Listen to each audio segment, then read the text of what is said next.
devastating. Sidney Storch, a 37-year-old convicted felon, was Maxwell's cellmate for 3 weeks during 1983. Storch claimed that during this time, Maxwell had extensively recounted his murders of homeless men and was not only proud of it, how are we doing, chat? Convinced that he'd be found innocent on account of a deal he'd made with a very powerful person. In addition to such damning testimony, Maxwell's handwriting was also a dead match for the Luther graffiti left in the LA bus terminal. Prosecutors also established that the knife found on Maxwell's person during his December 1978 arrest was the exact size. I think this is the story of the homeless person stabber or something. Trial, Bobby Joe Maxwell was found guilty on 2 counts of first-degree murder, and at his sentencing in late 1984, he was handed life without parole. The media and the wider public today we are gonna sorry. Today we're gonna be continuing the For example, law enforcement, as well as the jury by extension, be so confident of Maxwell's guilt when there wasn't a shred of physical evidence connecting him. I just lost my train of thought. To those we're gonna be finishing the house, hopefully. Because of who he was, not what he had done. And that constituted a complete miscarriage of justice. But surprisingly, neither the media nor the wider public cared for the nuance of the situation. They wanted the killer caught, and the only thing that would rob them of their satisfaction would be if the Skid Row stabbings continued. However, they didn't, and if the stabber really wasn't Maxwell, then the trial and media frenzy that followed his arrest were enough to frighten them into inactivity. As mob fervor died down, the debate surrounding Maxwell's potential innocence intensified.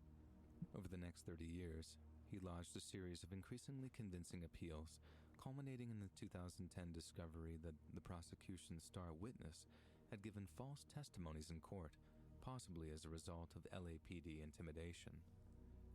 An investigation showed the same witness had lied in 6 other cases, and as he was a former police that broke officer, my... the political It shouldn't have done that, but it broke my axe. Shockwaves through the California law enforcement community. Bobby Joe Maxwell's conviction was soon overturned, and the appellate court. Bobby Joe Maxwell is great.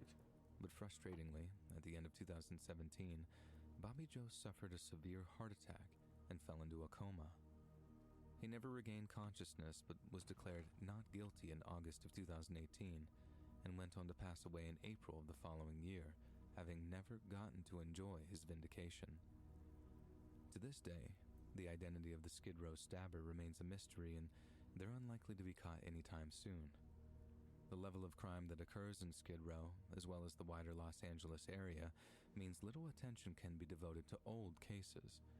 After all, fresh ones are coming in every single day. And just after midnight on November 28, 2010, 49-year-old Herbert White received a call on his cell phone. White was a former cocaine addict who had managed to turn his life around, and he spent a great deal of his spare time helping out his various Narcotics Anonymous sponsors. Herb's wife was used to such late-night phone calls, as her husband often rolled out of bed in the wee small hours of the morning to help out a sponsor in need. That night, the call had come from Edward and Melissa Garcia, a drug-addicted married couple Herb had met in a bank a few days prior. Having recognized them to be down on their luck, Herb had given them his cell phone and promised to help them if they ever wanted to get sober. The call had come sooner than expected, but he was ready when it came. Herb met the couple in a dark parking lot. They were penniless, homeless, and claimed to be going through severe withdrawals. Herb drove them to a small hotel on Skid Row where they checked into room 66. Any other couple might have shown gratitude for such a display of generosity, but instead, what Edward and Melissa did was the very definition of evil. The following morning, a member of the hotel's housekeeping team stopped by the room to perform her daily duties. She found the room unlocked, with the bed stripped of sheets, and sitting on the bare mattress, perfectly positioned in the center, was Herbert White's LA Lakers baseball cap. At the foot of the bed was a large black backpack, and the air in the room was thick with a stench of death. Recognizing the gravity of the situation, The housekeeper rushed to fetch the hotel's manager, who foolishly walked into the room and opened up the backpack. Inside were 2 severed human arms, bound with duct tape, and underneath the bed was the dismembered torso of Herbert White. Edward and Melissa Garcia were swiftly tracked down and arrested, and at their trial for Herbert's murder, their harrowing motives were revealed to the court. Based on statements collected by the LAPD, the state's prosecutor told jurors that the couple had a long-held fantasy of killing someone and then dismembering their body, and what the state called an, I quote, a ritual murder. Defense attorneys offered a different version of events, one in which White had been selling the couple crystal methamphetamine, and his death was the result of a drug deal gone wrong. The court heard that Edward and Melissa had only recently moved to Los Angeles from their native Pennsylvania and had lived out of their car until it was towed. They briefly took refuge in a Hollywood Hills homeless encampment until it was bulldozed and then relocated to Skid Row. The Garcia's attorney painted a picture of a desperate couple who'd simply defended themselves after their exploitation turned violent, but the prosecution made it clear that they were no angels.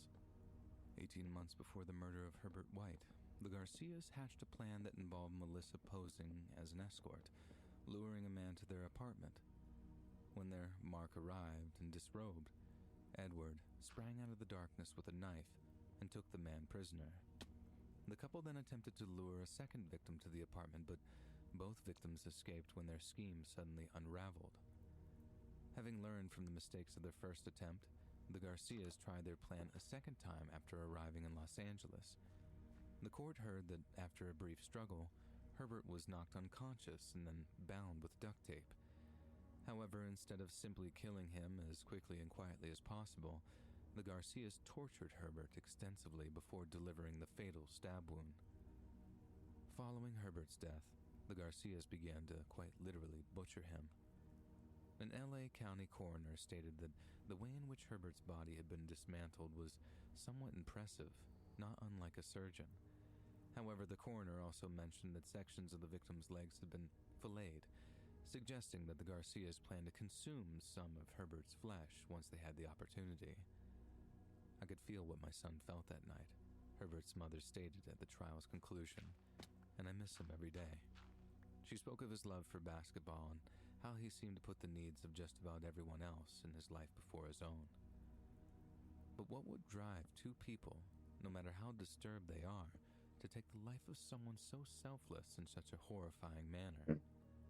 Clearly, Skid Row isn't just a place of murder and malevolence. It's a place of mystery, too. Many of those mysteries involve a place once known as the Cecil Hotel.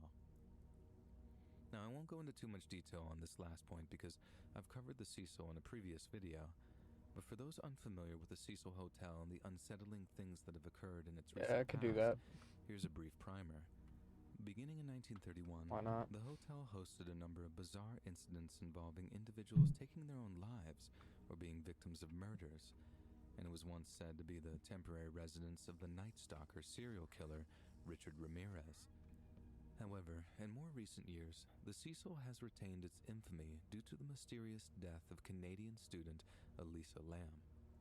Elisa's body was recovered from a large water tank atop the Cecil's roof, where she had been a guest at the time of her death. She was last seen alive on January 31st of 2013, and her body was discovered by a hotel maintenance worker investigating complaints of low water pressure. Interest in Elisa's disappearance peaked around 2 weeks later when the LAPD released security footage of her behaving strangely in a hotel elevator on the day she died. After an autopsy declared the cause of her death inconclusive, the video of her fearful mannerisms went viral, and there was an intense online speculation as to what exactly happened to her. In the weeks that followed, the LA County Coroner's Office ruled the death an accident, with Elisa's bipolar disorder being a significant contributing factor. However, to this day, her ultimate fate remains a hotly debated mystery. At the end of the day, Skid Row is just as dangerous as those unfortunate enough to be homeless there as it is for residents and visitors. But what's undeniable is that the district attracts a certain kind of malevolent individual who wants nothing more than to prey on the most most vulnerable. However, with LA's seeming inability to deal with the issue, the situation just gets worse and worse. And now, just like in the past, things are getting out of control. And it's only a matter of time before another knife-wielding maniac heads down the Hello, same Miwa road Sensei. to hunt I'm where good. the prey is bountiful, and the eyes How are you? are turned blind.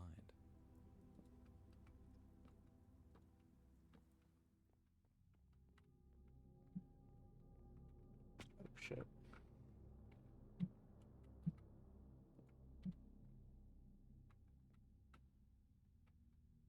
Hello, full stack developer. I'm good, how are you? During the late spring of 1960, a Utah-based rancher noticed something curious while taking a walk on his land after sundown. Out of a section of rocky ground, a slender plume of steam appeared to be rising into the cold night air. The rancher made a note of its location, then retired to his home for the night. The next morning, he contacted Salt Lake City-based caving enthusiast Dale Green and invited him to survey the land. Dale accepted the invitation, and sometime later, he arrived at the ranch in the company of several fellow cavers. Struggles. Within a matter of hours, the team traced the steam rise to a narrow surface hole about a half a mile away, and after establishing that the cave system was stable enough to explore, they descended into the darkness. Over the course of the next few hours, the team mapped out over 400 meters of chutes then and I have to go tunnels. up 1, And although the passageways 2, 3, 4, they were lined with a damp clay that 5. rubbed off on the caver's skin and clothing. Everybody who goes through that cave comes out covered with clay, Dale Green later said. And when we went in, there was no sign anyone had been there before us. Since the cave system appeared to be unexplored, it fell to Dale to give it a name. One came to mind almost immediately. Before their exploration, the clay-lined tunnels had been smooth and unblemished. But as the team made their way out, they saw that the walls were dotted with impressions of their fingers and palms. To Dale, it was reminiscent of silly putty, but in light of the reddish-brown clay that now covered his clothes, he decided on a similar one, nutty putty. The Nutty Putty cave system soon fell under the remit of the Utah state government, who turned over the management of them to a local caving club known as Timpanogos Grotto. What you mean?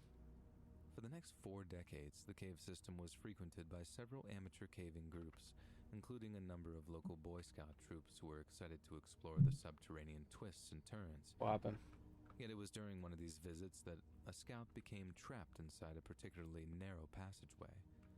The small tunnel diverted from the scout's prearranged route, but as boisterous young boys are prone to do, he wandered off course and subsequently became trapped. Despite a minor panic ensuing, the boy was soon found and freed by search and rescue personnel. But just months later, the same thing happened all over again. Over the years that followed, several other instances of trapped cavers prompted the Timpanogos Grotto to put several safeguards in place. By the early 2000s, the cave system was receiving over 5,000 visitors a year and had been for quite some time.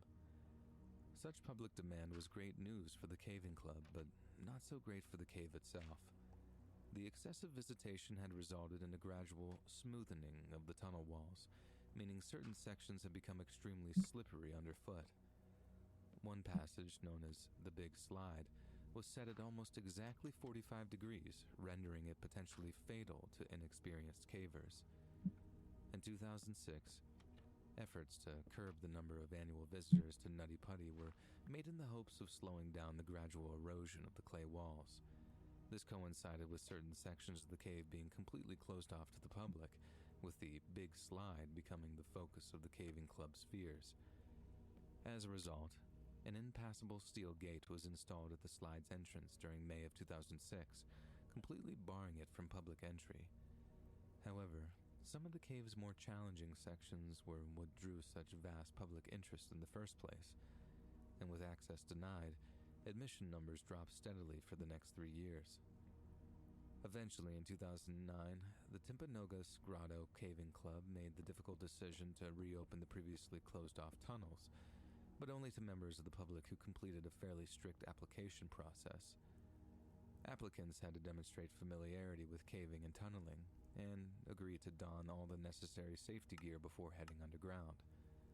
A few months later, the grotto received an application from the local Jones family, who wished to explore the caves as a kind of Thanksgiving bonding experience. Their now grown-up children had explored caves with their father during their youth, adding an element of nostalgia to the visit. But for one of them, it was a trip that they'd never return from. 26-year-old John Edward Jones had returned to his native Utah from Virginia, where he studied medicine while living with his wife and one-year-old daughter. Then, on November 24th of 2009, he and 9 of his friends and family drove out to Nutty Putty for an evening of adventure caving. John first climbed down into the caves at around 8 p.m. that night, having expressed his desire to explore one of the narrower caves that had been christened the Birthing Canal. But on his way there, he took a wrong turn and ended up in an uncharted tunnel near a section known as Ed's Push.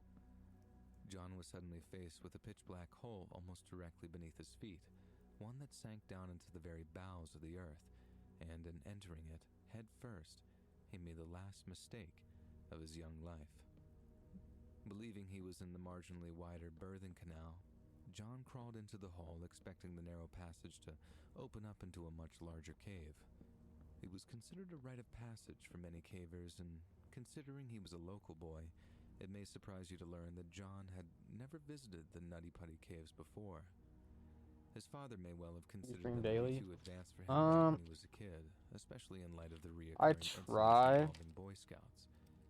For a little period of time I was, but traversing the tunnels a point of pride, just looking down and seeing a constant 0 viewers kind of demotivated me, so I'm trying to get back into it, you know? Tunnel until he found that he was stuck. In any other situation, this might not have been a problem, as a caver can simply back up and reverse until it's possible to turn around. But John was stuck at a downward 70-degree angle, with gravity rendering retreat impossible. Within just a few minutes, the Jones family realized just how much danger John was in, and they rushed to summon highly trained search and rescue personnel who specialized in freeing trapped cavers. Over the next 27 hours, more than 100 different rescue workers, both professional and amateur, descended on the Nutty Putty cave system to offer any help they could. I thought, after failing to dislodge John with their bare hands, rescue workers tried a number of other methods, including an intricate system of ropes and pulleys in order to free the trapped caver. But sadly, none of their techniques proved successful, and one rescuer was severely injured. Anyway, one attempt I thought that wrong. Perhaps the most when people click onto a stream, they stay for a couple seconds to see if it's a good enough stream to watch. And since I'm normally not talking because there's nobody in chat, I was like, what if I put on a podcast in the background so that when people click on, it won't just be silence. So that's why I'm listening to podcasts right now. In the run-up to a stunt performed by street magician David Blaine. A person's lower extremities have constrictor mechanisms that protect blood vessels from now, what do I do for my roof? He explained. But the brain does not have such constrictor mechanisms. Therefore, remaining in upside-down position for prolonged periods of time may lead to blood vessels rupturing or blood leakage. This is because blood would pool in the skull, causing pressure to build up inside the brain and eyes, causing bleeding, strokes, seizures, or even death. Are you only playing Minecraft? I play other games, but right now I've been playing Minecraft. He complained of feeling poorly. They expedited their efforts in the hopes of saving his life. But sadly, and despite the valiant efforts of all involved, John Edward Jones passed away just before midnight on November 25th, just one day before Thanksgiving. Since it proved impossible to retrieve his body, the state of Utah declared the Nutty Putty Cave system to be John Edward Jones' final resting place, and would, therefore, be closed to public entry. Yeah, what's up? Many believe this was the most respectful course of action and agreed with the state's decision to forbid any further attempts to retrieve John's body, Yet others disagreed. Cave specialist John Jasper, who has led many young groups to visit Nutty Putty, believes exploring caves is safe and fun, provided you take proper safety measures. He also believes that the decision to close the caves is a hysterical overreaction, and that every possible effort should be made to retrieve John's body for a proper burial and reopen the caves to the public. Others have not been so reasonable. On April 4th, 2018, the plaque that was engraved to memorialize John was reported to have been vandalized, and may suspect that disgruntled cavers are to blame. But if those kinds of people want to face running into John's still-trapped skeleton, they should be welcome to. After all, if they're not careful, they might just end up joining him.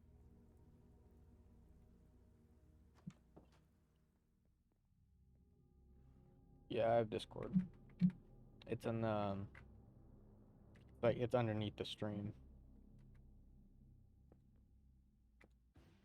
At your job, do you ever have to deal with a nose roller? How about a snub pulley? Well, if you're installing a new conveyor belt system, dealing with the different components can sound like you're speaking a foreign language. Luckily, you've got a team ready to help. Grainger's technical product specialists are fluent in maintenance, repair, and operations. So whenever you want to talk shop, just reach out. Call, click Grainger.com, or just stop by. Grainger, for the ones who get it done. Damn it. Save big money on your next painting project. Menards carries Purdy paintbrushes, roller covers, trays, and paint kits to help you get the job done right. Purdy brushes are handcrafted in the USA and are the #1 brand preferred by professionals. Save big on Purdy painting tools at Menards, America's #1 home improvement retailer for customer satisfaction according to J.D. Power. For J.D. Power 2024 award information, visit jdpower.com/awards. At Menards. I guess. But if you're gonna try and promote, like, artwork or something, then I'm not gonna add you back. But to understand it, I need to lay out a little backstory. Back in 2007, and for reasons that are totally irrelevant to the story, I dropped out of college. I had to move back with my mom, who was incredibly angry at me for dropping out, and her condition for me staying there was that I got a job and paid a little rent. Not long after, I ended up picking up a few shifts at some catering company, which is where I met Danny. Danny was only a year older, and we were into the same kind of movies and music, so we developed this kind of workplace bromance that quickly spilled over into our spare time. We ended up working at different places, but we stayed in touch, and every so often we'd head out on a little camping trip. We called it camping, but the truth was, it was just an excuse to get drunk, grill up some steaks, and then give each other the creeps by talking about all the spooky stuff that we liked around the campfire afterwards. We didn't even bring a tent along or anything. We just slept off the beer in the front seats of our cars and then drove back home the following afternoon once our heads had been cleared. It might sound kinda lame to some people, but the closer we got to our 30s, the more we valued what little time that we had to just get drunk, talk crap, and laugh our butts off like we used to do in the sweaty-ass kitchen back in the day. We went about 4 or 5 times in as many years, but summer of 2015 marked our final camping trip. What happened that night, and over the weeks that followed, was almost a complete mystery to everyone but Danny. And he's never been the same since. Danny was always a quiet guy. He had an awesome sense of humor and he could handle his beer, but if I had to sum him up in one word, that word would be chill. That's half the reason that he was such a great drinking buddy. There was never any drama with him, and that same thing extended into his personal life too. By 2015, he had totally gotten his life on track. He didn't do drugs anymore, he had himself an awesome girlfriend, and he was earning top dollar as a supervisor for some pharmaceuticals company. Everything seemed to be going his way, which makes what happened next all the more confusing. So we drive out to the middle of nowhere on Friday afternoon and then get to setting up our camp for the evening. I focused on setting up a decent campfire while Danny went to and from the car unpacking the coolers and camping chairs. Then at one point, I'm working on the fire in silence while he's walking back with a cooler in each hand. He puts them down, but as he does so, he says something under his breath that sounded a lot like "Lajellies." I looked up from the campfire being like, huh? What'd you say, Lajellies? But then Danny gives me this look of confusion and basically returns the same question by asking what the hell Lajellies means. I remember laughing a little before telling him he's the weirdo that said it first, thinking I'd either misheard him or it was some kind of dumb inside joke that he was pandering, I don't know. And he went through a heavy D's nuts phase for a while, so at first I kind of figured it was another verbal trap or something. But the look of confusion on his face persisted until he finally said, "Dude, I don't know what you're talking about. I didn't say anything." He kept this super serious look on his face long enough for this wave of creepy to just run through me. And after a few seconds, I started giving him a slow clap for managing to legitimately scare me. I thought that might break through his little ruse, because to me there was no other explanation for what he was even doing. But when he continued insisting that he hadn't said anything, I started to feel like I was going crazy. I'd heard something, but maybe my distracted self misheard him clearing his throat or whatever, and I was making a big deal out of nothing. I now understand that that was the first red flag of the trip. But in the moment, I didn't see it for what it was. No one cancels their beer and steaks trip over some silly little misunderstanding, and I wasn't about to frantically call 911 to, 302 my buddy. I guess that's just how those things go. You don't worry about the tremors and then the earthquake hits, but by then, it's too late to do anything about it. I hadn't forgotten about the whole phantom word thing, but I pushed it to the back of my mind by the time we got to cracking open the first beers. Now, it must have been around 7:30 p.m. by that time. A couple of more hours of daylight to burn, and there had been no repeated incidents like the one before. We got ourselves good and lost in the conversation, and grilled up our steaks, and for the next few hours, the mood was a good one. Then not long after sunset, our bellies are full and we got a nice little buzz going, when there's a brief lull in the conversation. We're both just sort of staring off into the fire, enjoying the sound of crickets and the crackling wood, when, out of nowhere, a mason can sell ash bricks. I took a look at him. That's easy. And he's got this big smile stretched across his face. And I asked him, "Who's a bozo?" Kind of laughing to myself at how he just plucked the word out of the air. But he just says it again before wheeze laughing to himself. You know that kind of silent laughter some people have when they're not making any noise but just kind of rhythmically bobbing in their seat? He's doing that for like a minute before I ask him again. "Who's bozo? What the hell's so funny?" The question what the hell? The hilarity for him, and he started rocking back and forth, shaking his head, barely able to contain himself. I remember leaning forward to try and get a look at him or make eye contact. I'm not really sure what I was trying to do, but that's when I saw how red in the face he was, and how there was this strip of drool dripping off of his bottom lip. Things went from funny to weird to creepy really goddamn fast. But when I asked Danny if he was okay, he literally fell off his camping chair and erupted into the loudest, most unhinged laughter I've ever heard in my entire life. I knew something was wrong, I just didn't know what. And when he started making these weird choking / coughing noises, I was terrified that he was having some kind of seizure. That I kind of knew how to deal with, so I just jumped into action and turned him on his side. But then before I could think to do anything else, I noticed that he was breathing fine, and that he was just sort of weakly trying to push me off of him as if to say, "Oh my god, I'm him. What the fuck?" I back off a little, and as I do so, Danny seems like he's starting to calm down. He takes a few deep breaths, wipes away the tears and the drool, and then finds his feet while letting out a few sort of chuckles, like he was getting the last of it out of his system. These were all very reassuring signs at first, and I was starting to think that maybe he just had a sort of manic fit of laughter. It wouldn't have been the first time one of us had just laughed until it hurt, but as you probably noticed, his little episode was very irregular, and that's putting it kind of kindly. But then, Right when I thought that I was worrying myself over nothing, Danny started to take his clothes off. Huh? I think I let out a sort of, "What the hell are you doing?" But it was no good. It was like he couldn't hear me. There were still ripples of that laughter coming and going, little tremors here and there, but other than that, he just got on with stripping himself completely bare. And that's the point where I had a major sense of humor failure. It came out as anger, but I promise you it was nothing but fear. I was yelling at him to put his clothes on, that it wasn't funny, and if he kept it up, I was going to drive off and then only come back and get him once he was sober. Now, it was an empty threat. There was no way I was getting behind the wheel with that many beers. Does zombie have a but like I crossbow? said, my patience was about to run dry. I don't mean my patience with him as such, I just mean with this whole situation. Something was obviously very wrong, and I needed to know what so I could try and fix it.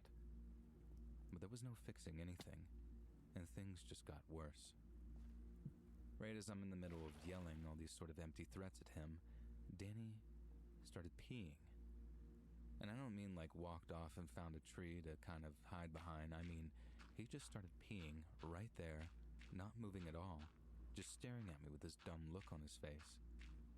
Next second, he looks down, notices that he's peeing all over his own legs, and then breaks out into another bout of near uncontrollable laughter.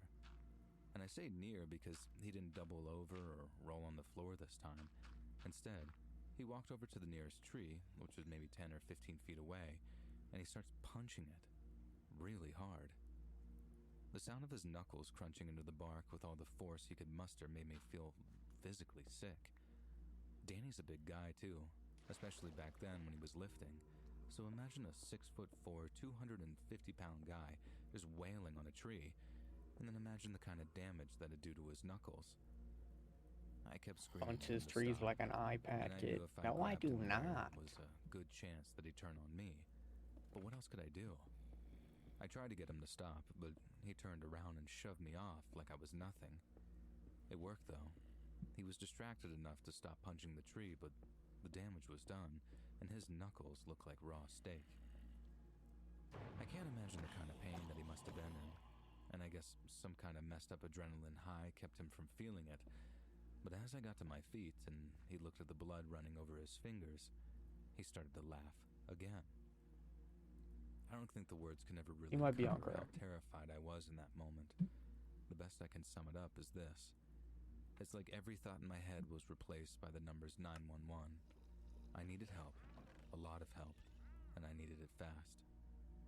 I remember taking my phone out while backing up away from him, and he didn't follow at first. He kept on laughing at the mess that he'd made on his knuckles. But when he heard me talking to the 911 dispatcher, he stopped laughing, pointed at me, and screamed something that I couldn't make out at first. And that's how I know that he was still in there somehow. He had enough sense to know that I was doing something that he didn't want me to do. But the way he expressed his discontent was just as confusing as it was frightening and all the other stuff. The first time he yelled at me, I was trying to listen to the dispatcher, so my brain wasn't tuned in to what he was shouting. But the second time, I heard him loud and clear, and although it was another kind of nonsense word, I'll try my best to type it out. He screamed at me 2 or 3 times before he charged. Double with dark. And I'm just kind of writing out what I think he said. I tried to listen out for a word in there, but there was nothing, and more than 7 years later, and I still can't figure out what he was trying to say. Fuck. Maybe it doesn't mean anything at all, and it was just part of his brain being all defective and gabbling his words, but after the 3rd time of screaming it, at the very top of his lungs, he started running at me like some sort of linebacker. I turned and ran, phone in hand, hoping my natural night vision would just adjust fast enough to avoid smashing into a tree. I think I must have ran for a good couple of minutes before I realized no one was chasing me anymore, and I remember kneeling down and trying to puke as quietly as possible so I could still listen for anyone following. When it was clear Danny wasn't following, I started walking back to where our campfire was. Walking too fast and I might end up walking into a trap. Walking too slow and I might end up losing him in the woods. It ended up being the second one, and although it didn't seem like the worst of the 2 options as I walked back through the darkness, time went and proved me wrong on that one. When I got back to our campfire, Danny was nowhere to be seen. I'll admit to not looking too hard for him at first. It's something I'll always feel guilty about, but at the time, I was terrified that he was just crouched behind some tree, waiting for me to let my guard down. It was around that time that I realized that I was still in the line with 911. But knowing that I wouldn't be able to defend myself, I hung up with the intention of calling back once I was safe. Again, looking back on it, that's something that I see as a big mistake on my part, but I cannot overstate how terrified I was, or how much that influenced my decision-making. Instead, I ran back to my car, locked the doors, and then called 911 again once I was in a position to drive off if Danny reappeared. I told the dispatcher everything, but hammered home the point of it being some kind of mental health crisis. The last thing I wanted was to watch my best friend getting shot by the cops, especially by some small-town sheriff's deputy with very little de-escalation training. It's not their fault. I got a brother-in-law who's a cop, so I know it's all budget-related and not just incompetence, but still, you get my point. About 30 to 40 minutes later, these two deputies actually show up, and I help them search the surrounding woods, calling out Danny's name as we went. They kept their pistols in their holsters and walked with pepper spray and tasers at the ready. And this was a huge weight off my mind, and they were very receptive to the idea of it being some kind of psychotic break.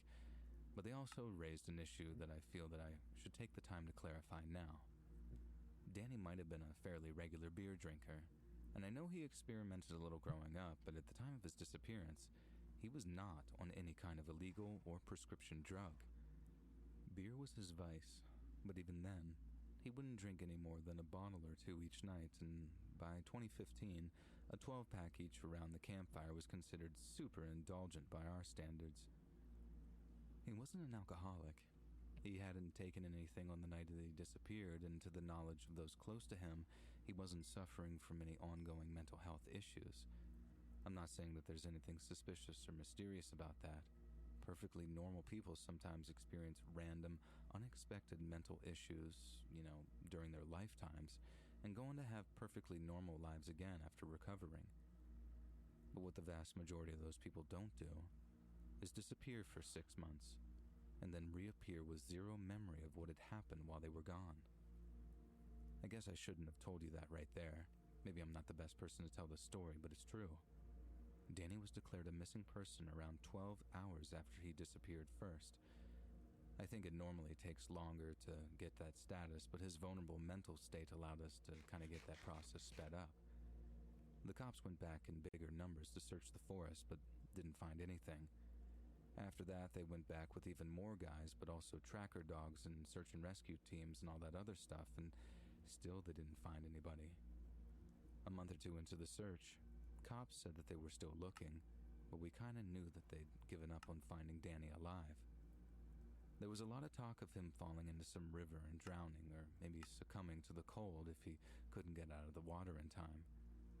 But no matter how hard the cops searched the river, for miles up and down each bank, there was no sign of Danny, or what was left of him. A few months later, all the media interest in the case had died down, and the case had only one cop working on it at that point, but we weren't quite ready to give up. I'm not saying that we all expected Danny to just show up alive, but we knew that he was out there, somewhere. People don't just disappear, and at some point, he'd show up again. That might be a happy reunion, or it might be a heartbreaking one, but either way, we told ourselves that it was an inevitability. Maybe for some of us it was a matter of faith, but for me it was something I told myself to avoid having to face the possibility that Danny was dead. We held on to that belief for 6 long months. Almost nothing else mattered. We hoped, dreamed, and prayed for the day Danny would reappear. And then one day, believe it or not, he did. At the time he showed up again, I was working as the regional sales representative for a fairly large stationery company. The workday had ended with this long sales strategy meeting because we had all but completely transitioned to online by that point, and the meeting meant that I had my phone switched to Do Not Disturb mode. When I got out of the meeting, I walked to my car, pulled out my phone, and saw at least a dozen missed calls from a bunch of different people. I kind of knew what it was going to be about since most of the callers were Danny's parents, siblings, and mutual friends of ours, but I honestly expected it was because his body had been found. So when I heard that he'd been found alive, I was blown away. I celebrated like the Chiefs had just won the Super Bowl and then drove straight over to Danny's parents' place to join in with the celebrations. But when I got there, not only was Danny not there, but no one seemed in the mood to celebrate. You see, the person I called back first, a mutual friend who lived out of state, didn't know all the details. He just knew Danny had been found alive. So when I got to his parents' place and they filled me in on what was happening, I understood why the mood was so low. In the early morning hours of the day Danny showed up, he walked into the emergency room and told a nurse that he felt ill. But this emergency room wasn't anywhere near where he went missing. It was up in Canada. And when Danny found out where, and more accurately, when he was, he freaked out so bad that he had to be restrained and sedated. When he came to, he claimed to have no memory of what had happened to him over the past 6 months, and that his final memory before blacking out was driving out to the camping spot that he and I had picked out. He had no idea how he'd gotten so far from home or how he'd managed to survive without ever interacting with his bank account. That was another thing. One of the big reasons I thought Danny was dead was the total lack of online or financial activity. His parents managed to get a hold of his Facebook and Gmail logins, which would then notify them if there was any attempts to access them. They also asked Danny's bank to report any activity to them, but much like his social media, they remained completely untouched for the time that he went missing. He had to have been earning cash some way, or at least doing something to earn his meals, but he swore to have absolutely no idea what he'd been up to in the time that he went missing. He'd lost a bunch of weight. His hair had grown out, and he had this big patchy beard too. You could hardly recognize him at first. But it wasn't just his appearance that had changed. His personality had too. Danny ended up staying in the hospital for a day or two, at least until his parents drove out there to collect him. And then, when he got back home, his parents sent out a group text saying that he needed a few days to himself. I respected their request, but it still hurt a little. I waited all that time to see him again, and sometimes thinking it had never happened, and now the moment was finally here. It was like he didn't care. I know that's a very selfish way of looking at it, but to not even call or text, even when you're just around the block, that wasn't like Danny at all. I understood that he'd been through some kind of trauma, and that he needed time to work through it, but to me, it felt like a shared trauma, you know? We went through it together, so we needed to figure it out together too.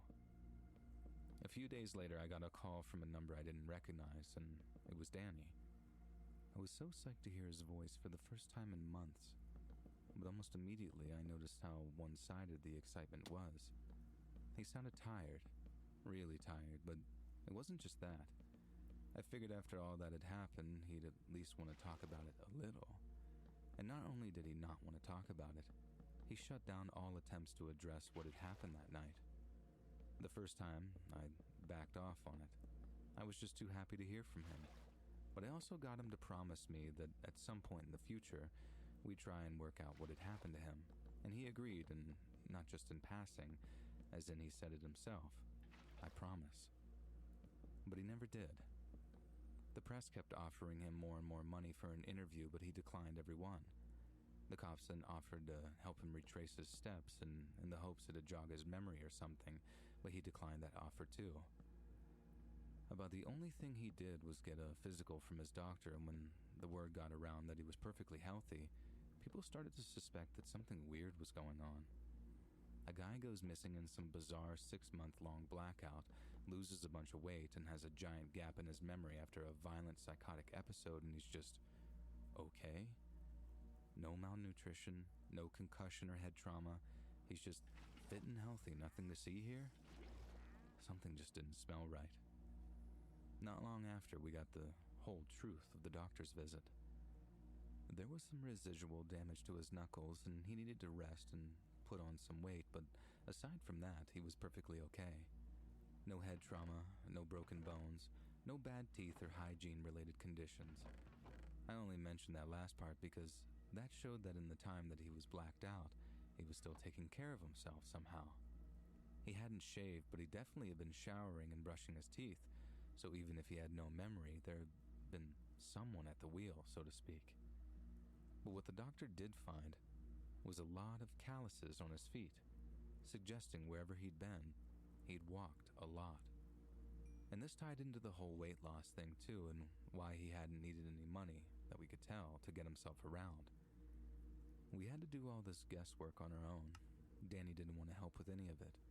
He said he was tired and that he just wanted to move on with his life. I remember him telling me how nothing anyone could do will bring that time back, and how he was basically comfortable with just not knowing. In his mind, not knowing anything was better than finding out one bad thing that happened while he was basically in a walking coma. And then the more he refused to talk about it, and the more that the whole thing rattled around in his skull, the more I started to doubt that Danny's memory was as blank as he said it was. The fact that he didn't want even to try to find out what had happened to him just didn't sit right with me. If that were me, I'd do anything to find out what had happened in the time that had been stolen from me. I mean, if I freaked out and got all violent before blacking out, I'd want to make sure that I didn't hurt anyone in the process. I guess it's easy for me to say that now, and different people react to things different ways, but I always just found it odd how it seemed more like he didn't want to talk about it, and less like he legitimately couldn't remember. I tried like 3 or 4 times to talk to him about it, but in the end, Danny told me to either stop asking him about his disappearance or stop talking to him altogether. And that was the beginning of the end of our friendship, I guess. And it's kind of ironic. I thought Danny's disappearance was the end of our friendship, but in reality, it was his return that marked the end. But it wasn't just his unwillingness to talk about what had happened that really killed off our friendship. It was how different he was when he showed up again. I understand that traumatic events can have dramatic effects on people, and those effects can vary from person to person. But in a way, it was like Danny didn't come back at all, and someone else had now taken his place. He shunned everything he used to love, all but completely stopped laughing and smiling, and he stopped drinking alcohol completely. The third part I understand. I'm not shaming him for quitting drinking, but I'm also not the only person to notice that it changed him. Almost everyone noticed it, but we all assumed whatever dark cloud was following him around would lift once he got back into the swing of things. But it didn't. And it was like he became that dark cloud, and he stayed that way for a year or so until we finally drifted apart. I say drifted apart, but we still swap birthday and holiday texts around those times of year. I've just come to accept that things aren't what they used to be, and that the friend I lost in the woods that night is never coming back.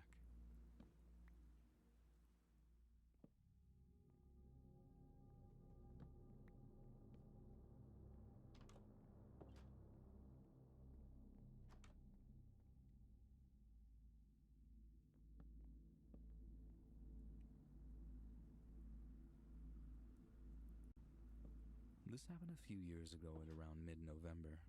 My mother and I love being outside and going for walks. This night in particular was freezing, but we decided that we wanted to go out for a quick walk. As we walked back home, we went down this one side street that we use all the time.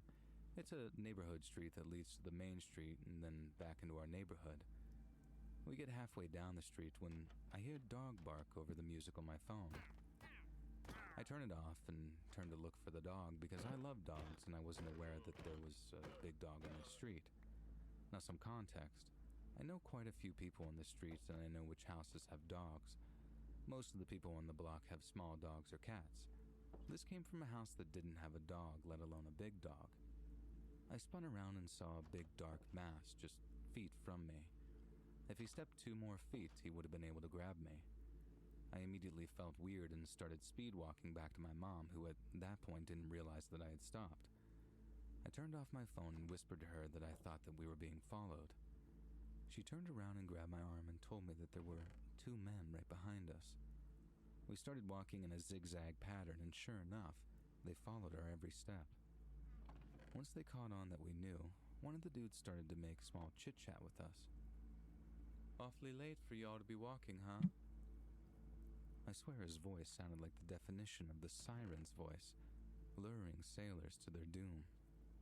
He continued asking us questions, and my mom kept walking and replying with quick replies.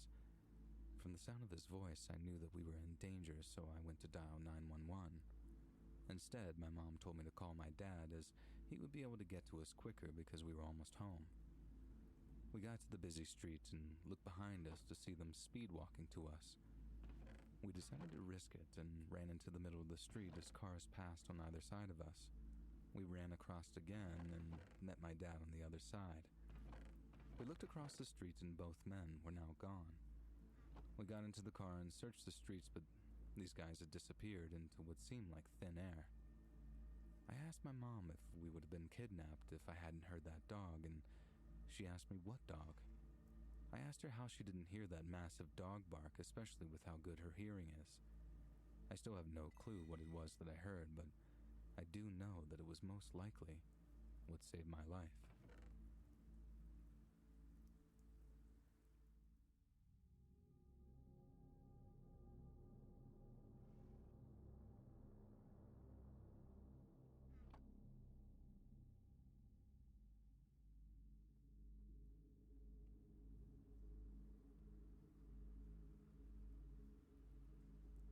Some background. I'm a 28-year-old female and a dog walker and pet sitter. Some of the dogs I walk have reactivity, as did this one dog, a pit/lab mix. She used to be a bad puller, along with being incredibly reactive to other dogs on leashes as soon as she'd see them. Through lots of work and training with her, she has come a long way with her reactivity to the point that it really is not an issue anymore, even when other owners carelessly allow their dogs to get too close for comfort. On this one walk, she was a dream the whole time. Past multiple dogs without issue, she would just look at me for a treat that she knew that she'd get if she was good. We turned down a side street that looked completely vacant at the time so I could give her some more relaxed walking time, and all went well for a while. Not a soul in sight. Until there was. While I'm usually very good at keeping my head on a swivel, as some of my walks are not in the safest areas of the city, this guy took me by surprise. I don't know how he did it, but he got about 2 or 3 feet behind us without my dog or me even knowing that he was there, and all of a sudden shouted something unintelligible. I could only make out the last 2 words of, "Your dog." Immediately, my dog, with no prior history of human reactivity, got between us and started growling, snapping and lunging aggressively at this man. I'm a smaller woman at 5'3", and I'd guess this guy was probably 6'7", to say the least, and incredibly muscular. As soon as he saw my dog trying to nip at him and bite him and attack him, and me struggling to hold her back, he threw his arms up and bolted across the street without another word, and disappeared shortly after around a corner. I've never praised I want to make it kind of like this until that point. Gave her all the treats that I had left in my pocket, took her home and told her owner what had just happened and how her dog might have just saved my life. Of course, I hope I'm wrong, and the guy was just slow with social cues or something, but neither the dog nor I got that impression. Needless to say, she is by far my favorite client's dog. I go on walks with her still every week, but we haven't gone down that side street again while there are no people about. And I'm beyond blessed to have her and get to walk her weekly, but I do hope that I never meet the "your dog" guy again.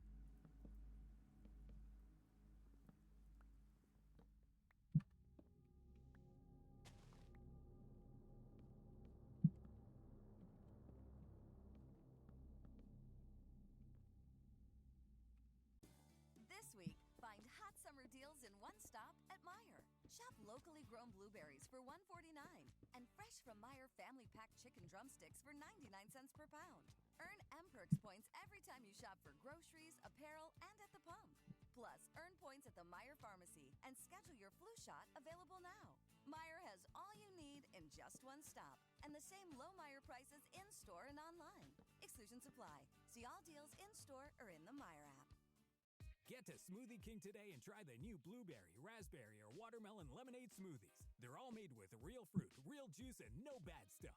Just check out the no-no list at smoothieking.com. Try the new lemonade smoothies at Smoothie King today.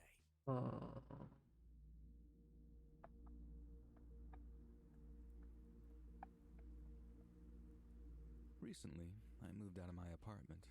I simply had to because I didn't feel safe with my landlords. I lived in this really nice Dumbo apartment in Brooklyn for a few months with my roommate, who paid for most of the rent since her parents are super rich. Our landlords were actually this seemingly really sweet couple who lived a few floors above with their kids. The first few weeks were somewhat normal except for the fact that every time I saw their kids in the elevator, they would scream at me before they got off and then just run away. I thought it was funny and cute at first, but then their eldest son came to visit and started doing the same thing, and he looked about my age. I didn't really think much of it, since maybe he was just playing with his younger siblings or something. Things got really weird when I bumped into all of them together and we talked for a bit. Out of nowhere, while we were having a pleasant conversation, the dad apologized to me, saying that his son might act strange because he's, and then he said a really explicit word referring to people with mental disabilities. I was pretty shocked with him just saying that out of the blue. I paused for a bit and I can't really remember what I said, but I remember just wanting to get out of this conversation now. A few days later, I bumped into the dad again in the elevator. I was pretty standoffish, and he was just talking about how great my apartment is and how much of a generous guy he is for giving us such a low rate. Then he asked if I could babysit his kids, as he and his wife and his eldest son would be at dinner. I said no at first, but then he counter-offered, saying that he'd pay $150 an hour. And being the greedy idiot that I am, I agreed, and this is where I messed Pretty up. good. When I got to his place, I was speechless. His apartment wrapped around the entire floor of the building. It was the nicest apartment I will ever see, that's for sure. About an hour in, everything was normal. I was playing some fighting game with his kids when we suddenly heard the front door slam. I told them to stay there as I peeked to see what was going on, and I see the dad falling all over the place, clearly incredibly drunk. He started walking toward me and at the last minute fell face first onto his couch. I must have popped a blood vessel trying to hold in my laughter. I asked if he was okay and walked over to assist him. He then turned around, looked at me and said, "My wife will let us. Please." When I tried asking what, his wife walked up to me, thanked me, paid me, and told me to come back another time. I just kind of went back to my apartment in shock, wondering what in God's name just happened, and I definitely wasn't going back. I told my roommate, and she told me that she also bumped into the dad, and he told her, "Well, my wife is cool, just so you know," with no explanation, and just left. At this point, we knew that we were sure as hell that we were not renewing our lease. We didn't see our landlords until our final month. We kind of joked to our friends about how our landlords were incredibly creepy, and the next time I see them was actually with my boyfriend, who was well aware of what they were trying to do. It was an intensely awkward elevator ride, as when they saw us in there, they just went quiet and smiled and nodded at us repeatedly. As we step out of the elevator, the dad shouts "hey" to us and winks at me as the doors closed. After that, I asked my boyfriend to stay with us for the remainder of our lease, because at this point, my roommate and I were pretty freaked out. Our final and creepiest encounter was a few days before moving out. My roommate walked out of the apartment and both the landlords were sitting in front of the elevators waiting for us. She said they started sobbing when they saw her and then begged us to stay. They apparently apologized for making us uncomfortable and said they thought that we were the, quote, pretty young girls that they were waiting for. She didn't say a word to them and got on the elevator and What? to warn me that they were outside, and Freak. then they started to knock. My boyfriend answered and said when the guy saw him, he asked if I was here. Of course, my boyfriend said no, but they tried walking in anyway. I walk out of my room saying that I'll call the police if they don't leave, and they beg me not to and just run out of the apartment. A few days ago, we get a text from a random number saying that we could live there for 6 months free if we just gave them a few nights. Of course, I blocked and deleted their number. The whole thing was just such an uncomfortable experience living What there does that for mean? all those months, especially knowing that they had the keys to our apartment.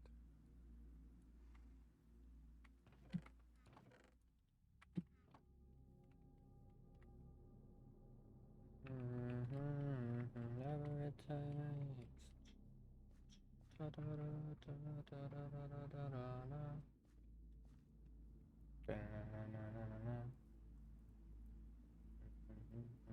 was chatting to a friend and remembered this creepy story from the pandemic.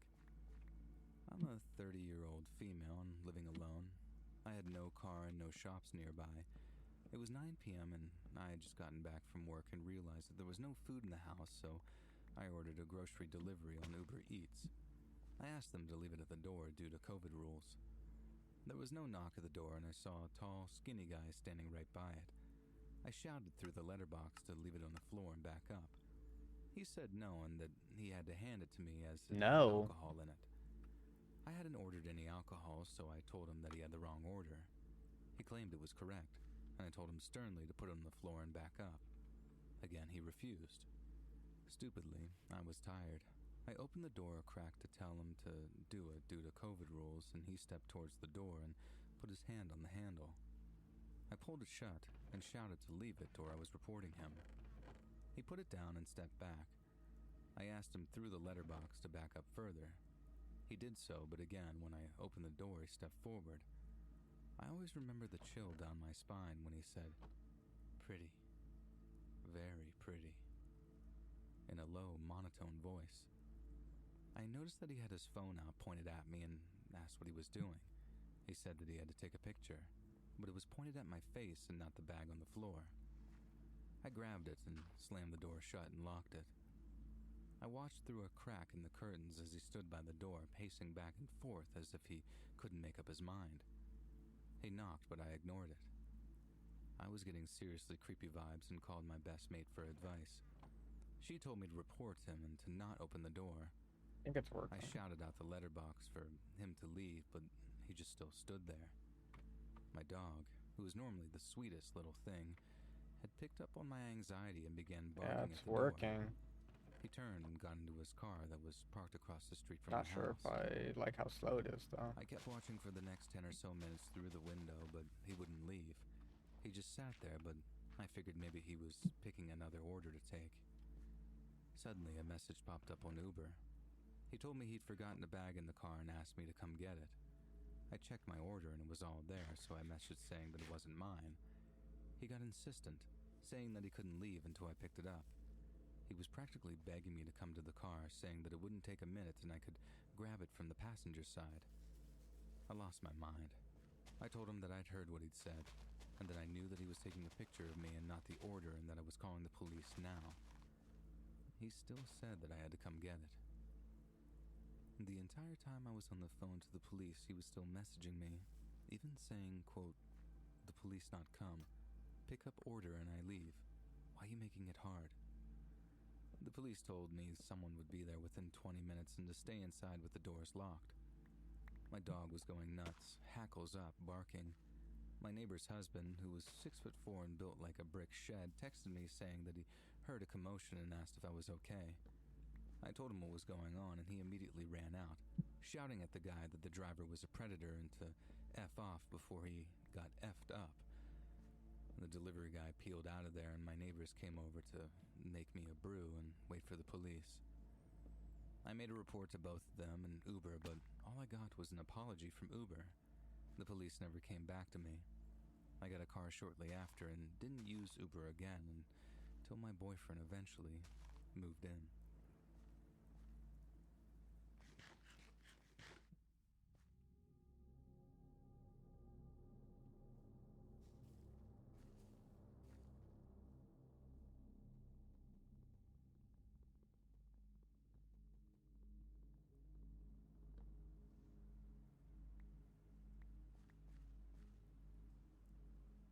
Yesterday, I took my son fishing. He wanted to go to a nearby lake that we haven't been to in quite some time. It's not known to be a great area, and for some background, the last time we went, about a year ago, a car drove by and screamed, "Nice butt," at me while I stood there with my young son. This kind of garbage behavior is unfortunately expected in the area. It's also known to be a late-night hookup spot as well as a late-night drug deal location. Due to the lake's reputation, I had made a deal with my dad that I wouldn't stay there past 4 p.m. without him. My 12-year-old son, who looks much younger than he is, and I pulled up to our favorite fishing spot. a small pond on the opposite side of the road as the lake. Almost immediately, an older gentleman approached us asking if there were fish in the pond. I replied that we had just gotten started, so nothing yet, but that we had caught a fish in the pond on plenty of other occasions. Okay, so I need 3, He thanked us 6, for the so information and 12 returned to the plus spot on the other side of the road. 9 times About 4, 15 minutes later, another younger man approaches the older man with 36 the dog. plus 12. I need 48 crystallized mineral chunks. Which I'm glad for. So I need just wanted double to what enjoy a I day have with my right now. son. Unfortunately, the water in the pond was incredibly low and murky, and I could tell that we weren't going to have any luck. I tell my son to pack it up and we'll try another spot on the other side of the lake. As we began packing up our gear into the trunk, the younger man yells over, "Hey, sorry if my dog and I ran you off."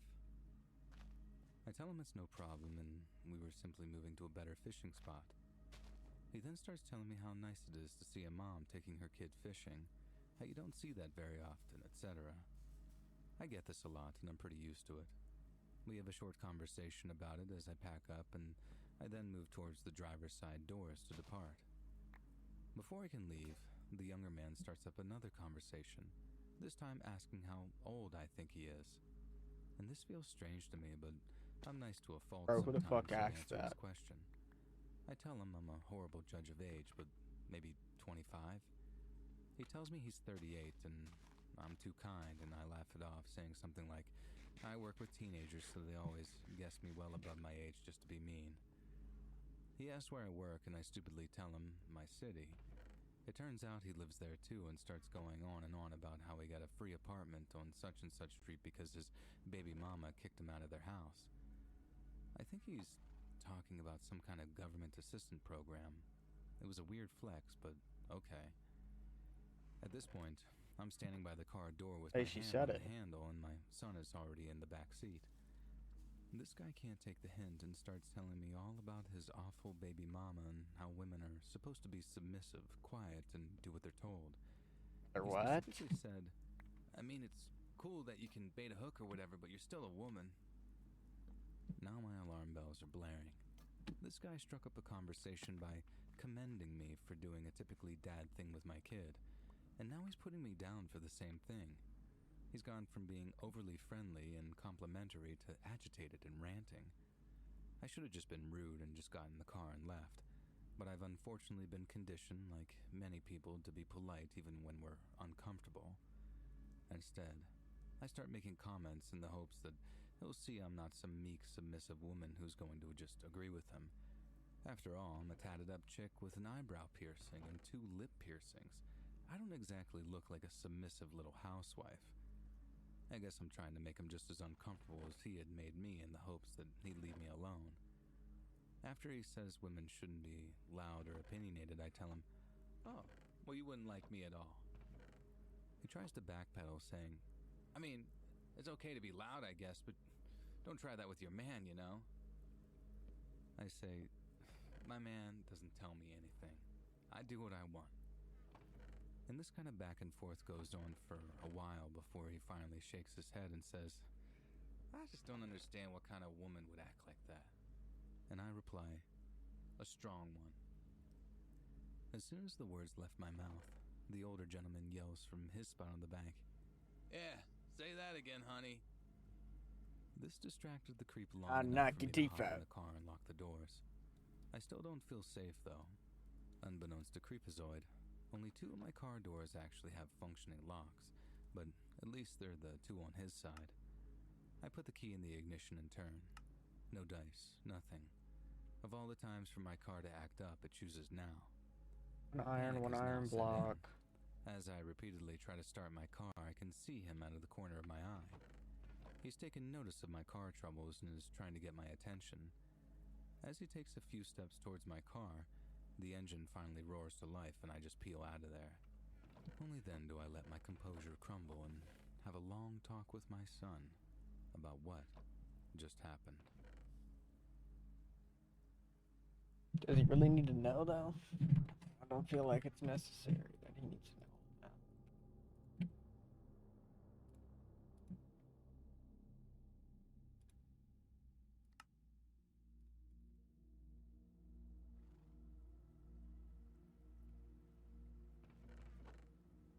Last November, my brother was visiting us from Dundee with his 3-year-old son.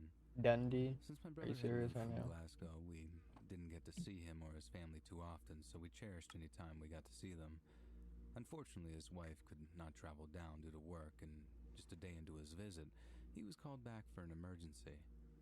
His nephew wanted to stay as we had Other bought one, him 2 dude. tickets to the football game the next day, so I agreed to take him back to his dad in Dundee after the game. What the hell is a The only Dundee? train I could get was a fairly late one, I got and therefore starved. the last one of the day. So I took my nephew to the football game and headed I straight need to the another station battery. afterwards.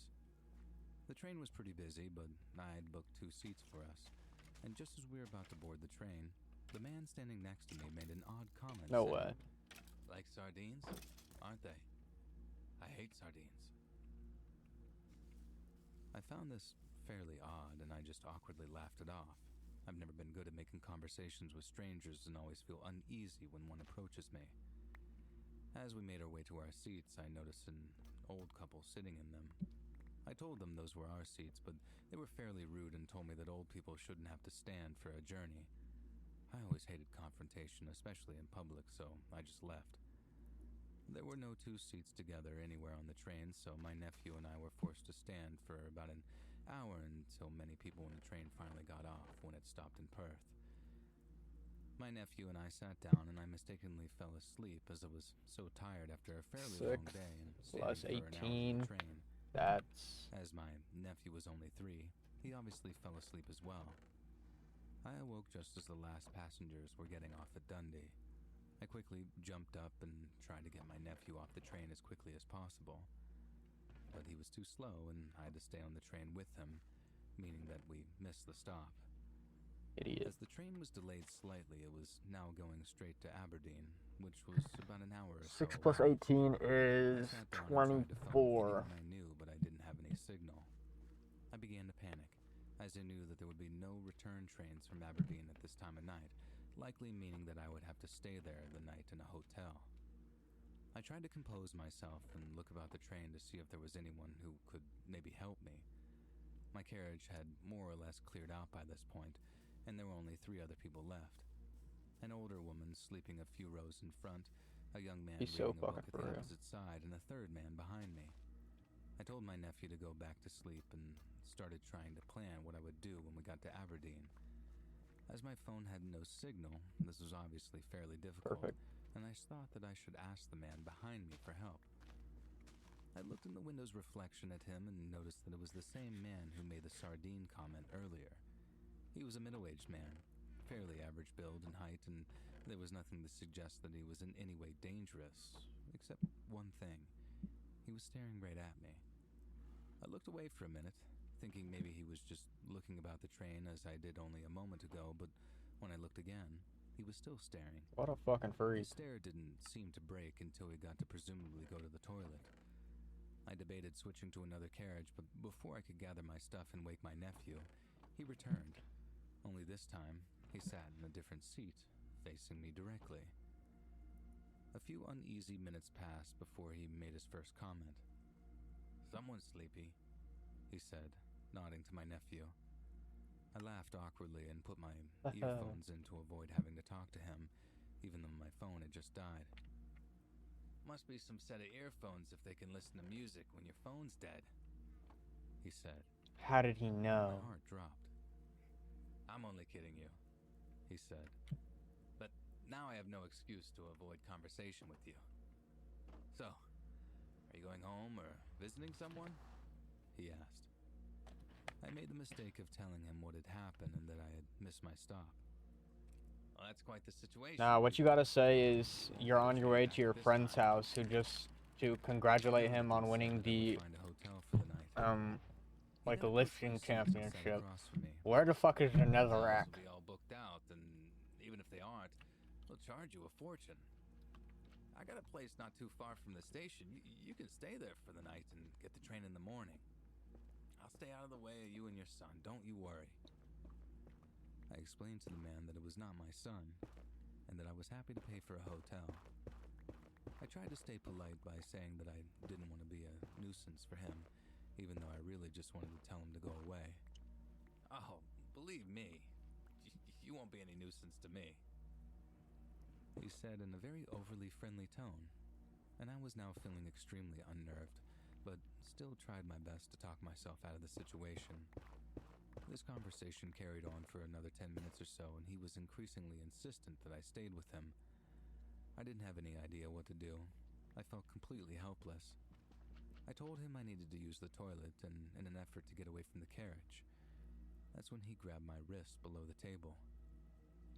"You're not going anywhere," he said in a hushed tone. "You're staying with me. No way. I'll keep you safe," he said in an extremely chilling voice. I couldn't even bring myself to scream out in that situation. The only other passengers in the carriage were at the opposite end, and I was terrified that if I screamed, the man would hurt me or my nephew. He wouldn't let go of my wrist and repeatedly began saying, "Just act natural." The remaining part of the journey seemed to last a lifetime. Chat.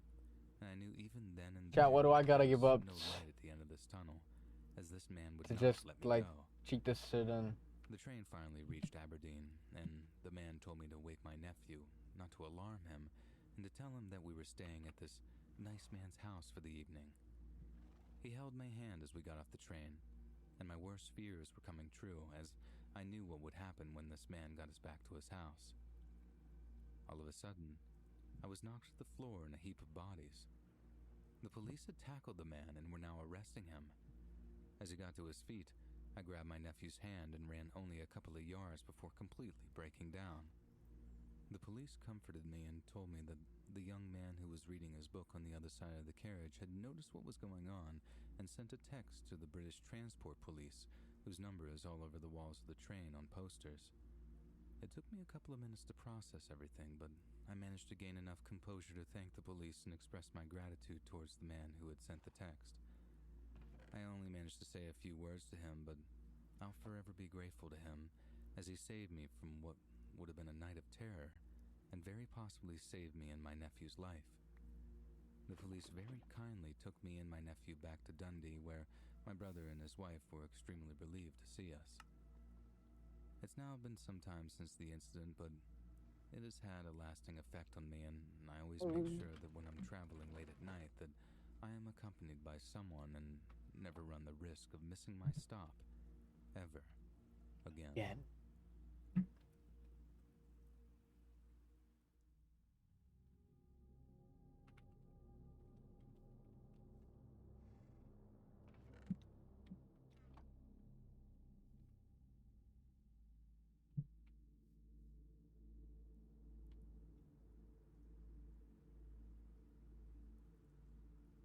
Yeah, what's the opinion on Diet Coke?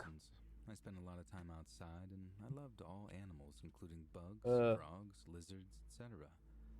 My little brother played a lot of sports, so on weekends, I was always dragged to his games, and after school, I often had to attend his practices. It was soccer season. I had to go with my mom to one of my brother's soccer practices. So at 100, I'm at 20%. Yeah, 100 times 5 is 500, and then 20 times 5 is 100. By some wilderness and hiking trails. I liked this park because off to the side of the soccer field, there was a creek with frogs and other things. I would love to go over there, look at them, and try to catch them. It was evening time and the sun was setting, but there was still plenty of light left. I told my mom I was What the hell is a moa? Catch frogs. I was down the hill slightly from the fields and obscured by some bushes and shrubs, but there was a clear dirt trail that had ran alongside the creek. So I scooted on down and was carefully studying the creek, looking for frogs, when suddenly a man's voice startled me. "What are you looking for?" I looked up and saw a middle-aged man dressed in typical office and business Titanium. wear, button-up shirt, what slacks, the fuck do we get? shoes. What the fuck my cup? What He the was fuck standing my on the tea? What the trail, fuck my tea? blocking my route back up to the soccer Greg field, Tech. looking at me and smiling. I was a shy and cautious child, so I just looked at the man and didn't reply at first. My spidey senses were already tingling, and I remember feeling nervous and uneasy. I sometimes saw hikers on the trail by the creek, but his outfit and appearance told me that he wasn't a hiker. He then asked me, "Are you looking for butterflies?"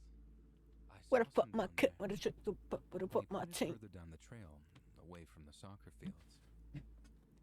I just said no and started How do you looking get around titanium? what my options were. I felt the need to get out of there quickly, but as I mentioned, he was standing on the trail, Anyway. which was my route back to the fields. There were thick bushes on the hillside Tungsten between the trail and carbonate. where the fields were.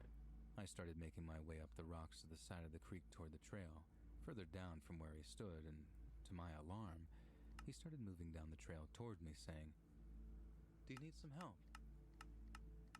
I was now starting to panic. Although nothing had happened, and he seemed friendly, it just felt wrong to me. I just got stranger danger vibes. I remember feeling a burst of adrenaline and fear, and I shouted no, and booked it up the rocks, across the trail, and crashed my way through the bushes towards the soccer fields. I remember the branches scratching me, but I didn't care. I literally scrambled my way through them until I came up to the fields and then sprinted over to where my mom was watching my brothers practice. I probably looked like hell, so she, of course, asked what the heck just happened, and I told her. I felt like she thought that I was being paranoid, though. I'll never know if this guy posed a real threat or not.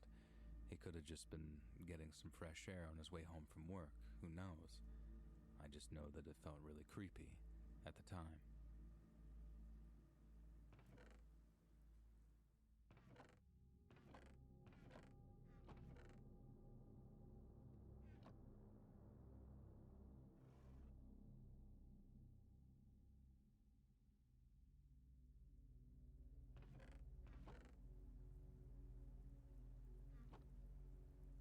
My boyfriend was driving me home last night at around midnight.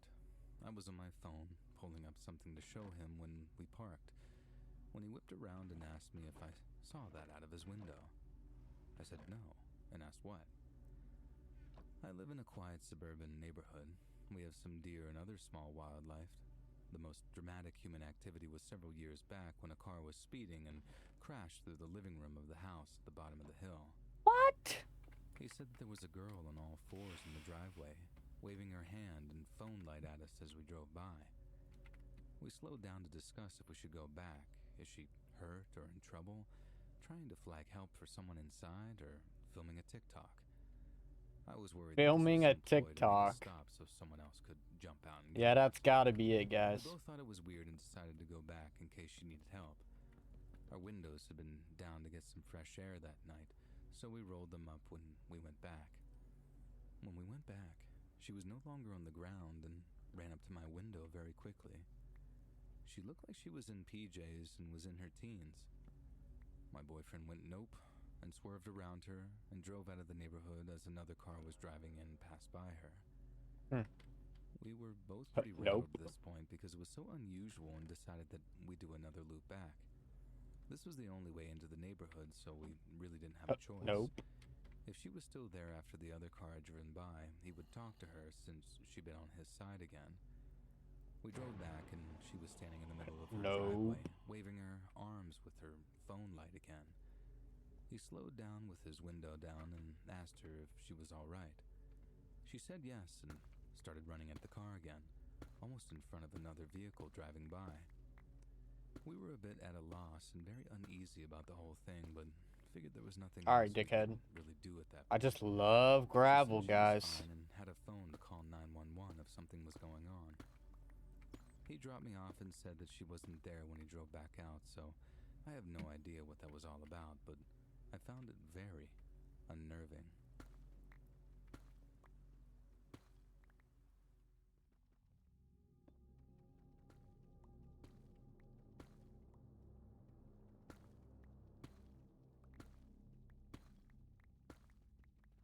Save big on all your back-to-school needs, all in the Kroger app.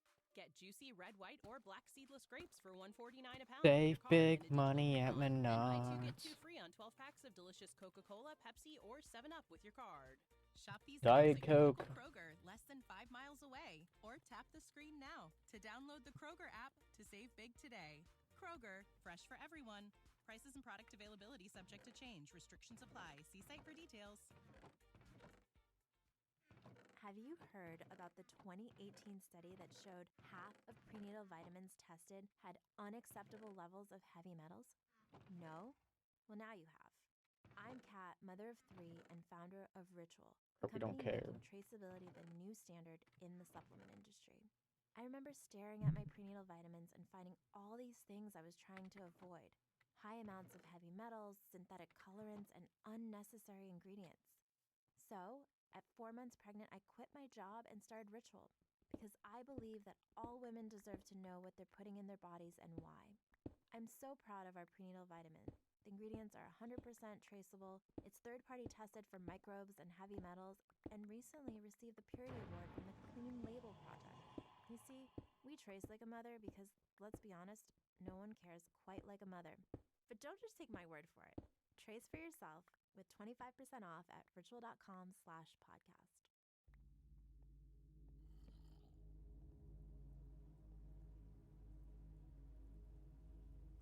A few years ago, I worked in a busy but dangerous area of Rio de Janeiro. There are just too many streets where local criminals can ambush pedestrians, mug them, and effectively run into hiding. One day I worked until 7 p.m. and my fiancé picked me up. The streets were already deserted, so we decided to find a safe spot and call an Uber. We quickly found 2 men watching the entrance of a store. One of them was a doorman in uniform, while the other one was wearing regular clothes and speaking into a walkie-talkie. So far, just regular Rio stuff. The second guy and I had some small talk about how dangerous the area was, after which we all went silent. Small deep slate brick The Uber stairs. was taking some time, so he eventually asked if I was sure that it was coming. I checked and Yeah, confirmed, and it's and he decided to explain his curiosity. it meets in the middle, Today so will be a I'll need especially slabs dangerous too. day. We want to do something about these lowlives. As a cop, I find it distasteful. I immediately hid the shiver that came down my spine. Vigilante death squads are a big deal in Brazil, and a word to the wise is enough. I took a deep breath and played dumb to be sure. Are you a civilian or military cop? He smirked and answered, Today, I'm neither. More or less after a very long minute, the driver arrived. We said goodbye and left. On the following day, I saw Where'd almost my no sword go? homeless people in the area. I knew why they didn't want to be seen there. Nothing ever appeared on the news. What are we doing, gang? What was that? Rio de Janeiro.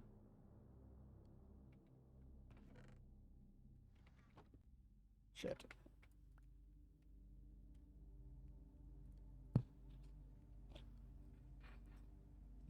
I think When I I'll was take about 8 like years old, we had a gardener who came by regularly to look after our garden, as well as other people's gardens in the neighborhood.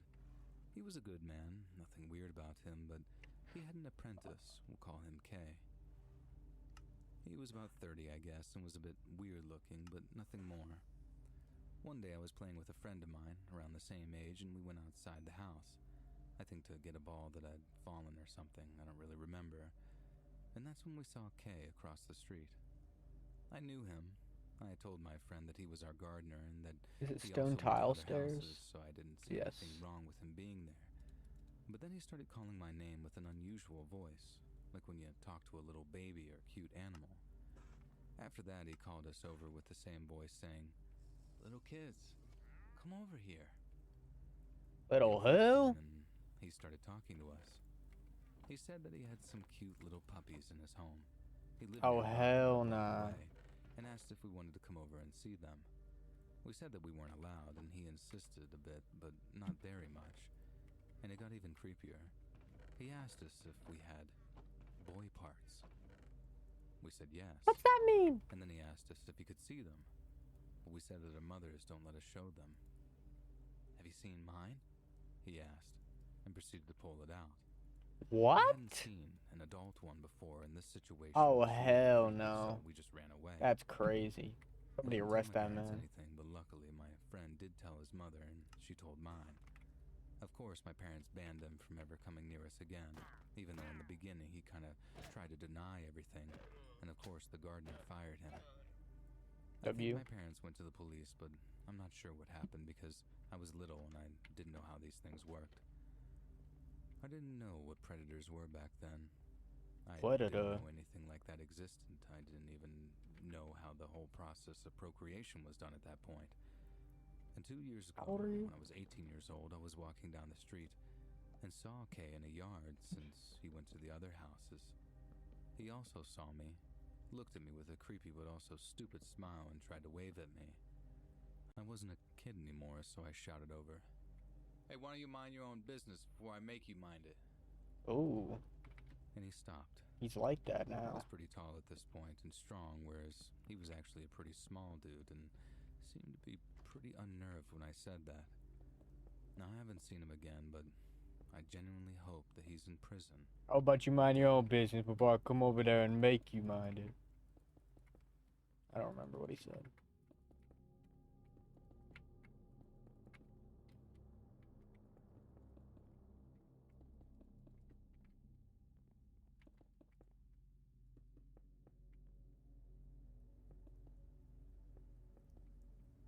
I like the scary stories about the people who go missing in the woods, or like they wander out in the woods and then they run into like a monster or something. Those are the best When my ones. kids get out of school, we take a trip somewhere. We don't usually drive more than 8 hours, and more sometimes than not, we'll stay in one of the coastal cities since we live on the East Coast. This specific year, Same. my kids were 7 and 8, and my husband and I figured that they were mature enough to drive through the night. This way, he could arrive at our destination in the morning and not waste an entire day driving. We started the 8-hour drive to Myrtle Beach, South Carolina at around 11 at night. After stopping for bathrooms and gas, we planned on arriving at our destination at around 7 in the morning. The plan was, when we arrived, we would take an hour or two nap and then spend the rest of the day at the beach. However, we almost didn't make it to Myrtle Beach. At some point during the night, it started to downpour outside. It was raining so hard that it was almost like driving through a snowstorm. You literally could not see 2 feet in front of the car. Oh, that's the It problem. was pitch black on the highway. Add these two together. Bro, these shits right here, stupid ass Airhead grapes, they taste like hairspray, bro. They're so ass. Trust. Actually, the girls were sleeping because I wouldn't want them to have seen me like this. I was a wreck during this part of the drive. After some quiet arguing, I finally convinced my husband to pull over and wait out the rain. I could tell that he was annoyed because he just wanted to get there, and he hated it when he was behind schedule. But our family's safety is more important, and he realized that eventually. While we were parked, I suggested that we switch spots. I told him while it was raining, he could shut his eyes and nap for a little while. I told him that if it stopped raining, I would drive to the nearest rest area and that we could switch back. He agreed, and within seconds, he was already snoring. I put on my headphones and started to listen to an audiobook while I waited out the rain. I would occasionally lift my head up and look around to see if the rain subsided, but it never seemed to stop. While I was sitting there, I noticed a light in my rearview mirror. They were those super bright halogen lights, and they seemed even brighter as they reflected off the rain on the wet back window. I knew that it wasn't a cop because I didn't see any flashing lights. I made sure that the doors were locked just in case, and I continued listening to my book. I honestly didn't think anything of this vehicle with bright lights that was now parked behind us. I just assumed that whoever this person was, they were doing the same thing that we were doing. About 10 minutes passed and the lights turned off behind me alerted my attention. I looked up at the rearview mirror, and I could see that the vehicle was still there because my red flashing hazard lights were still lighting up some of the area behind our vehicle. I was trying to see if I could make out any details of the driver, but the rain was still coming down too hard. As I was looking, I noticed the door of the vehicle whip open. My heart started to race as I was thinking about what I would do if someone walked over to the door. Then, my worst fear was becoming a reality. A huge person seemed to emerge from the driver's side of the vehicle. I continued to look in my rearview mirror, and as the person started to approach our vehicle, I turned on our car just in case. As the car turned on, the man was now standing right next to my window. He lightly tapped on the window and gestured for me to roll it down. I cracked it and asked if I could help him. In this deep voice, this man said, "Oh, yeah. My car broke down. I just need a ride to the gas station." Cap. You He's think lying. you can help me out? Fuck no.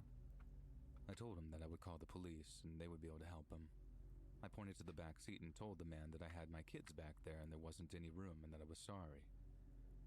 The man bent down and looked into the vehicle. He looked into the back seat and saw my 2 sleeping children, and in that same voice says, "Oh, you have children? Never mind then, ma'am. You have a good night."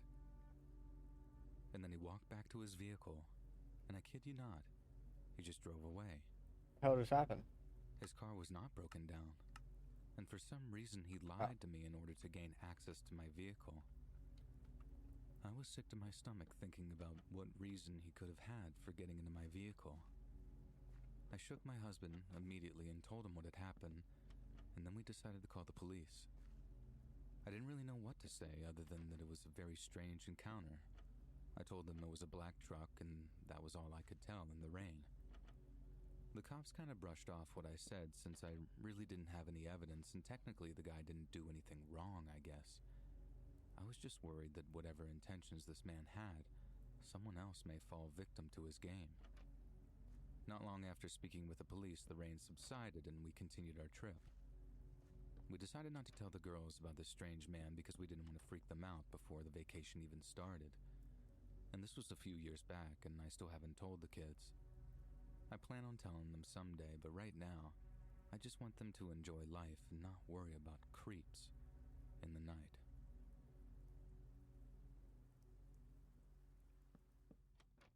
We love creeps in the night.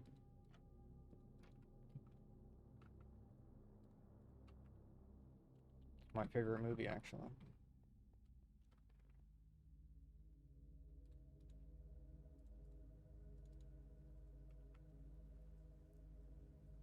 I don't care how old I get.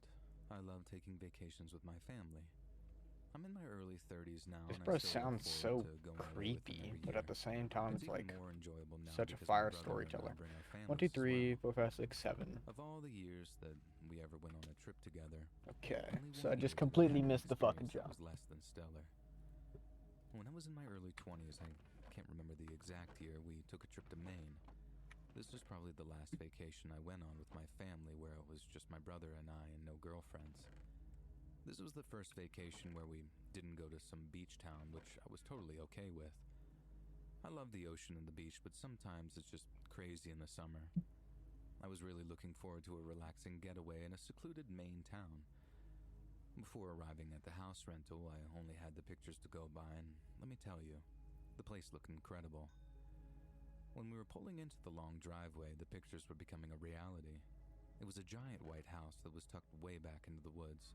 There was a huge wraparound porch that wrapped all the way to the back of the house, and the porch in the back overlooked a body of water. I believe it was a river that actually flowed into the ocean. When we arrived, we were greeted by this man named Henry. An older man, but he seemed super friendly. He was the owner of the house, and he was just letting us know that he lived right up the road, and if we needed anything, to just call and he'd be right down. One night, I noticed right away that everyone in Maine just seemed incredibly friendly. Maybe it's just because I'm from New York, but I just felt like That's every definitely person I why. talked to while I What the was in fuck? Maine was just incredibly happy and pleasant. The first day and evening were great. Because I'm We from ran New into our York. first issue that first night before heading to sleep, though. We noticed that none of the doors had locks. The front door was an older wooden door with these worn-out metal doorknobs that didn't contain any sort of lock. The back of the house had all windows that overlooked that body of water, and at the end of the windows was a sliding door that led to the back deck, and there was no lock on that door either. We were creeped out, but just kind of shrugged it off. My dad said that he would talk to Henry in the morning and try to figure out some solution. Morning came, and my dad and I walked down to Henry's house. My dad voiced his concerns and inquired how to go about locking the house at night. Henry laughed like he had just heard the funniest joke of all time. He then said in a sort of upbeat voice, "This is Maine. We don't lock our doors in Maine." Me and my dad looked at each other, and then my dad continued speaking with Henry. And basically the conversation went nowhere, and we just made peace with the fact that we wouldn't be locking our doors during our trip. A few nights passed, and I have to be totally honest, I didn't sleep very well. Maybe I'm just a paranoid person, but knowing that the doors were unlocked was giving me huge anxiety. One night I heard a weird noise coming from outside the bedroom that I was sleeping in. My brother and I were sharing a room since it was a huge room. We don't lock our doors in Maine. We just get raped. Because my brother was only a few feet away, I woke him up and asked him if he could hear that strange noise. He was annoyed that he was awake now, but he admitted that he could hear the noise as well, and he also thought it was strange. I got up and slowly opened the bedroom door. I started to make my way down the hall to the kitchen. I noticed that there was a light on above the stove, and this didn't sit right with me. I was always the last one to go to bed, and I knew this light wasn't on when I went to my bedroom for the night. I didn't completely freak out because, after all, it was possible that one of my parents woke up and grabbed a drink of water or something. I continued to tiptoe through the kitchen and make my way to the living room.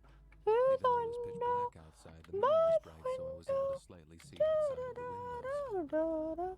As I scanned every window, I swear that I saw someone run by. I jumped back and sort of gasped out loud. I started to duck down and continued looking out the window, and I didn't see anything. It was entirely possible that my eyes were just playing tricks on me, though, but 6, I swear that I saw someone. 7. I went back and told my brother, who basically told me to just shut up and go to sleep. Damn. He was convinced the noises were just the house and that my imagination was tricking me into thinking that I actually saw someone. Nothing happened the next couple of nights. And then on the last night, I could hear the strange noises again. This time, I quietly snuck out of my room, and as I looked down the hall, I saw someone running out of the house and closing the sliding door in the living room. This time, I know I saw someone. I woke up the entire house, and I told them that someone was in the kitchen, and honestly, they didn't seem to believe me. My dad still called Henry, even though it was in the middle of the night, and told him that I had seen someone in the house and asked if we should call the police.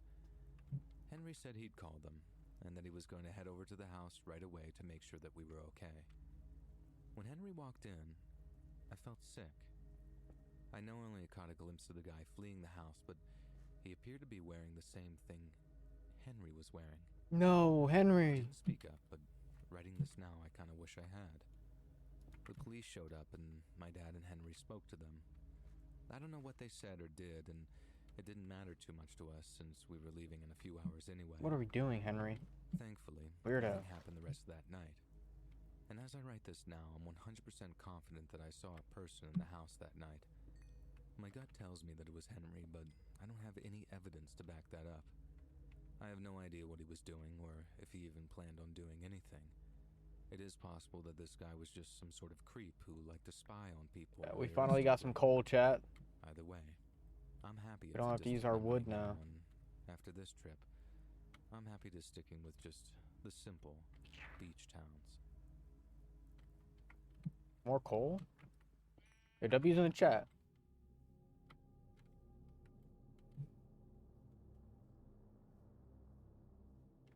If I grabbed my shears, I could probably grab a fern.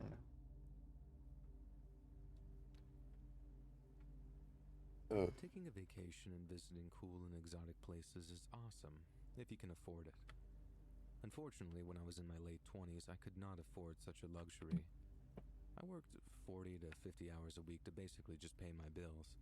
Oh. I know that's a super scary in itself, but not the story I'm about to share. Instead of That's super scary in itself. To travel somewhere, I decided to use my first ever paid vacation from work to have what they call a staycation. If anyone isn't familiar with that word, it's exactly how it sounds. It's a vacation where you stay at home. I plan to use chat some of W. this time to actually catch up on work. We're actually getting hella cool now. For the record, I rent this house. I don't own it.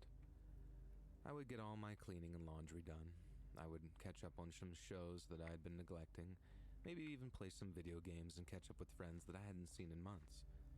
It all sounded so good, but better than anything else was just the fact that I didn't have to wake up at 4:30 in the morning to go to work for an entire week. For real. I have to do that for I school. didn't do anything, and it was glorious. It sucks! On Wednesday or Thursday, I don't remember exactly, I noticed a bunch of teenagers outside of my house in the early evening.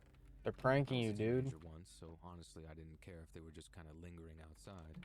As They're long as they loitering. weren't messing with my stuff, I could care less. I I was getting ready to leave at around 7:30 to meet some friends for drinks, and as I was leaving, I noticed the teens were still Could outside, care less. just doing their thing. It was probably at least 10 kids, if I remember correctly. Dude, they're trying to As I was gangbang backing you. out of my driveway, I noticed a few of the kids standing at the bottom of my driveway. I rolled down the window and very nicely asked if they could move for a second so I could get out. Well, apparently this question was way out of line. One of the kids marched right up to my car and yelled at the top of his lungs, "No." And all the kids laughed, and I just started to feel annoyed. As my mood was starting to That's shift, douchebag less teenagers for you. polite now, I said, "Come on, guys, can you just move?" Why are they up Started at to 4 in laugh the again. morning? They sounded like a bunch of coyotes cackling. Teenagers. The same little punk that spoke last time spoke again and said in this mocking voice, Go beat his ass. "No, us guys cannot just move." And Shit. the laughter was spreading among all these teens like some sort of virus. I realized that I was getting older when I resorted to saying, "Okay, well, maybe I'll just call the cops and we'll see what they do about this." The punk kid just stared at me with this horrible look. One of the other boys shouted from the back and said, "Yo, man, let's just get out of here."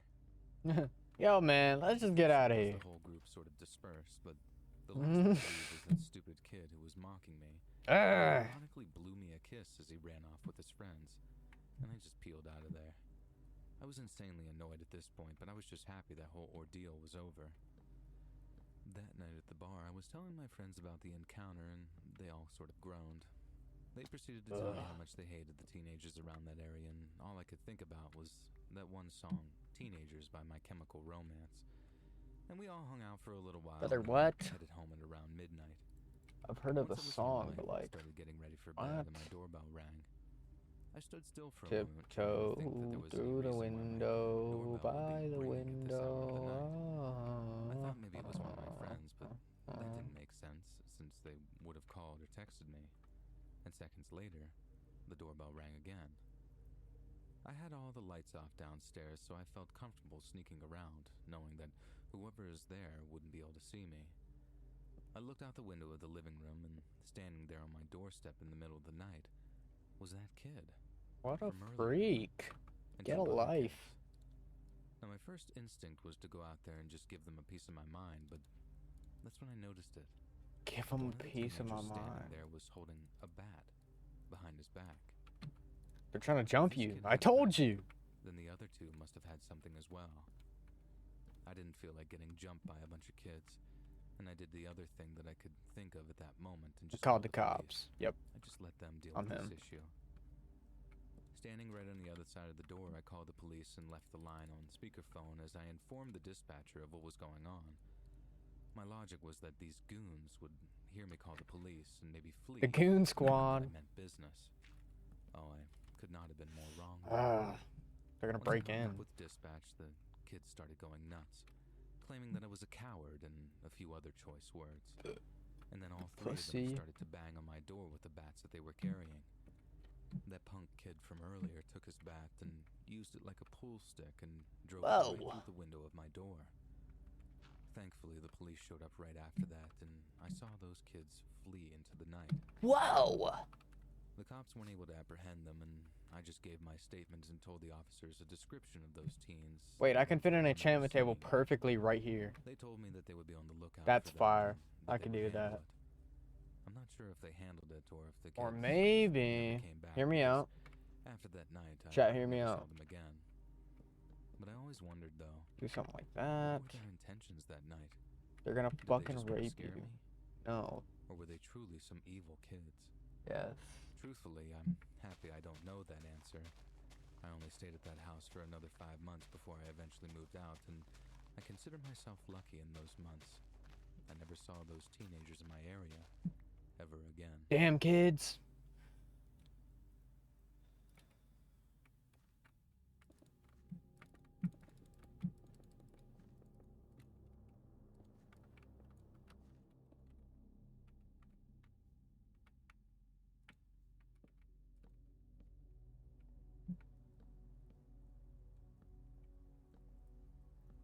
I love the beach, and I wish I could go more. Last year was the first time in years that I was able to take a trip with my family to a small town on Cape Sure. Cod. Cape Cod. This was exactly That's what a I needed in fish. my life at the time. I was just feeling depressed. I don't know if it was because of the state of the world or the fact that I had been single for like 5 years at that point. But whatever the reason, I just needed some freedom. I'm not afraid to make a My stand. brother's wife's family owned a house that was right on the ocean, and this place was amazing. It was quiet and peaceful. All the houses on the street that they lived on had their own private beach, so you could legitimately go to the beach wherever you wanted. I would wake up at 6 Okay, a.m. and drink so my it's coffee on the beach, 5, and after dinner, I would go down to the beach 4, and just stare at the moon and 1. stars reflecting off the ocean. This So was my 5, routine just about every 8, day on that vacation. 2, One 8 night, and 2 is I went 10, down to the beach a little 15. after 11 p.m.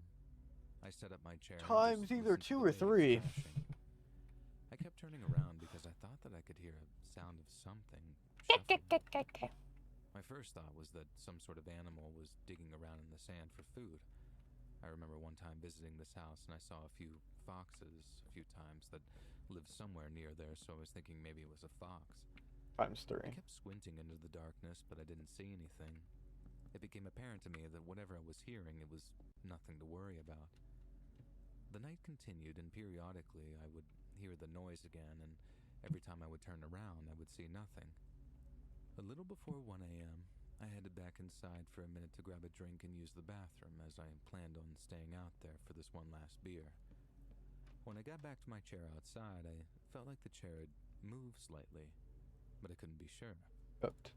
I sat down Shit. anyways and tried to focus on the beauty of just nature itself, the moon and the ocean, but something just kept nagging at me. I'm not one to give in to my emotions or anything like that, but I did feel off for some reason. I remained outside for probably another 15 minutes or so, and during that time, I heard that weird shuffling noise at least 2 more times. I decided it was finally enough, and I was going to go inside and just try to go to bed. I grabbed my chair and started walking toward the house. When I was only about 15 feet away from the back door, I noticed that there were footprints in the sand. No. Led from a sort of sand dune pile to the house. I knew for a fact that these footprints didn't belong to me or anyone in my family. The footprints stopped short of the house, and they looked like they turned around and ran back to the beach. And my mind started running wild. I started to think about the weird noises that I had heard that night. I couldn't shake the idea that whatever I had heard was possibly a person. And then I had the crazy thought that when I went inside to grab a drink, that's when the person made their way to the house and then must have noticed me coming back, so they turned around. I freaked myself out, and now I really couldn't relax. I was paranoid that a person was outside the house, and I didn't know what to do.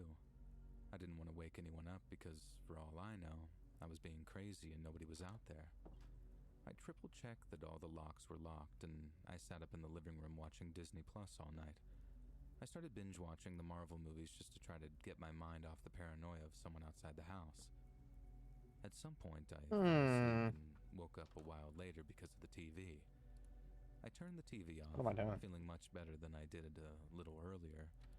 I was lying on the couch, now in complete silence. Chat, nobody's gonna know. Back to sleep How when would they know? I thought I heard something. I listened for a second, and I thought that I could hear the sound of a doorknob. I grabbed my phone and shone the flashlight at the door. Shown.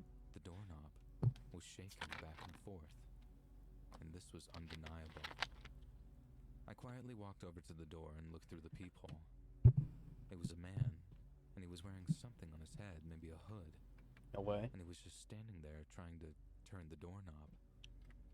The scariest thing about this, though, was that he seemed to be looking directly at the peephole. He obviously would have no idea that I was looking at him, and yet it was almost as if though he were making direct eye contact with me. I quietly ran back to the couch and decided to phone the police. As I was searching the couch cushions for my phone, I looked back and the doorknob wasn't shaking anymore. Before I could feel any comfort, though, it was instantly ripped away when I looked over to the window. And now, what was very clearly a man was looking through the window with cupped hands. I could feel myself trembling. The man was only there for a second, and then he walked away. I called the police and told them what happened, and then I immediately woke up my family. I told the cops everything, and I remember the cops being in that area for the next few days until we eventually left. From what I understand, they were never able to get this guy. Some people in this world are just nuts, I guess, and do things for the sake of doing them. We didn't know this guy, and he had no reason to break into our house, but he still tried. I never went back to that ocean after sunset on that trip, and going forward, I have no desire to visit that beach after sundown. I'm supposed to be returning to that Cape Cod house again this summer. 3 flower pot, I'm a that's little easy. scared, but I think the chances of encountering this creep are slim to none. If anything crazy happens, I'll be sure to write an update and let everyone know that I'm okay and safe. We don't care, we just like the scary stories. I'm kidding, chat. Chat, please, don't cancel me. Not yet, at least. My career hasn't even started. Wait, I could do that? It's just scroll wheel. Save big on all your back to school Oh, needs. Lord. The Kroger app. Get juicy red, white, or black seedless grapes for $1.49 a pound with your card and a digital coupon. Then buy 2 get 2 free on 12 packs of delicious Coca-Cola, Pepsi, or 7-Up with your card. Shop these deals at your local Kroger, less than 5 miles away, or tap the screen now to download the Kroger app to save big today. Kroger, fresh for everyone. Prices and product availability subject to change. Restrictions apply. See site for details. Finally, vacation. A moment to relax, unplug, and enjoy some peace and quiet. Except you're not on vacation this year. Because it happened a few years back. It's not the scary... We love our new windows.com to replace those wood windows.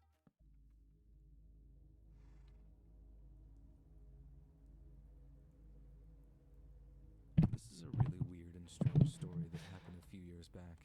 It's not the scariest thing in the world, but due to its strange nature, it definitely was unsettling, to say the least. I ended up going on a vacation with a buddy of mine. Well, I use the word vacation loosely. When I think of vacation, I think of maybe hiking and camping, and I know most people usually think of beaches or pools. I went with my friend Colin, who is one of my newer friends. It's actually really funny how we became friends. I hated him at first. We worked at the same place, and we both liked the same girl. We both would flirt with her constantly, and she would string us both along. I talked a lot behind his back, and he talked a lot about me behind mine. Well, the joke was on us because she ended up ditching both of us for some other guy. Tough. But because of this, though, he and I got talking one day, and we ended up discovering that we had a lot in common. It didn't take long for Colin and me to start hanging out all the time. When I tell you that we had the same exact interests, I mean exactly the same. We both even liked the Tennessee Titans, even though we lived in Pennsylvania. One day, he and I got talking about taking a trip to the mountains and just hiking. Getting away for a while and taking a vacation away from reality. We found a great place to hike, and there was a town nearby that we stayed in.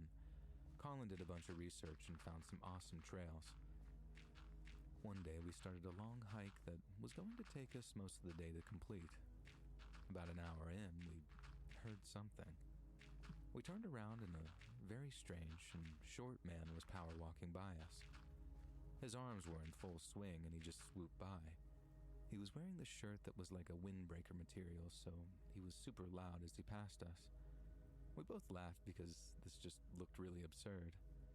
The only way I can describe this guy is that he reminded me of like a cartoon character or something. Another few hours went by and I completely forgot about the guy.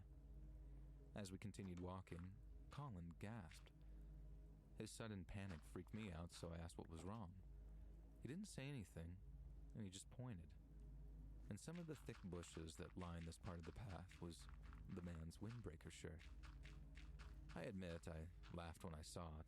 In my mind, I was thinking to myself, what the heck is this dude doing? But Colin had a completely different idea. Because of how the shirt was ripped and thrown into the bushes, he expected the worst. We talked it out for a few minutes, and Colin decided that he wanted to call it in. Due to where we were now, we had no cell service whatsoever. We were about halfway, so I told Colin that we should just finish the hike with some pep in our step and keep checking our phones to see if we get service. He agreed, and we started to move quickly along the trail. Probably 20 minutes after discovering the shirt, we could hear a noise.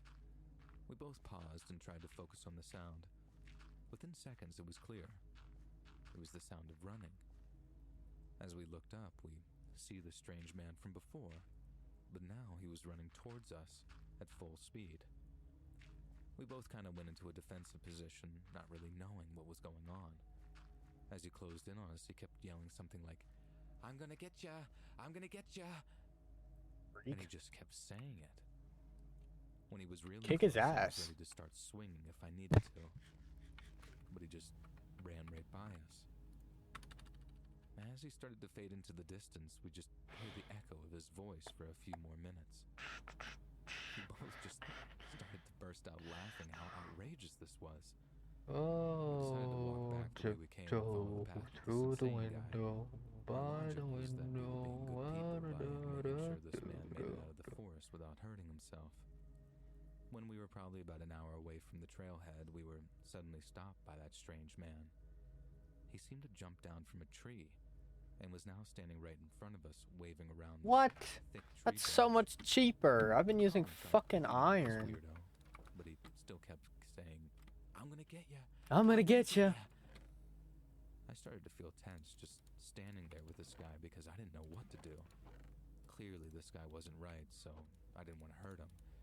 But the flip side of that is that this guy was ready to hurt us, it seemed like.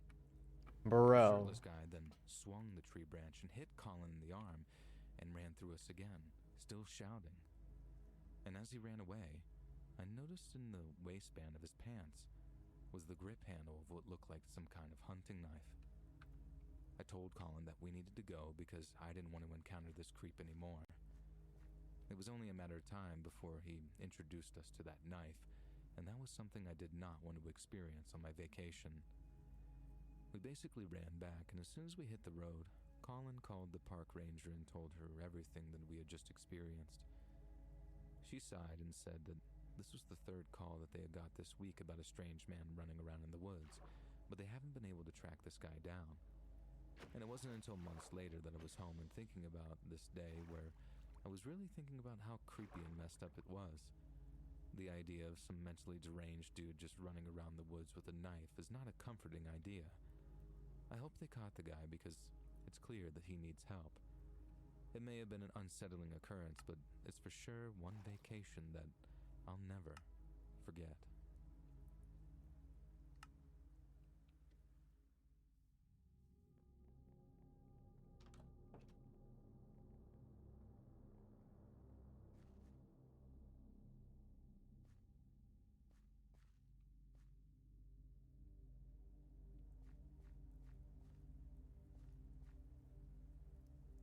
About 7 years ago, I went on my first cruise with a group of friends.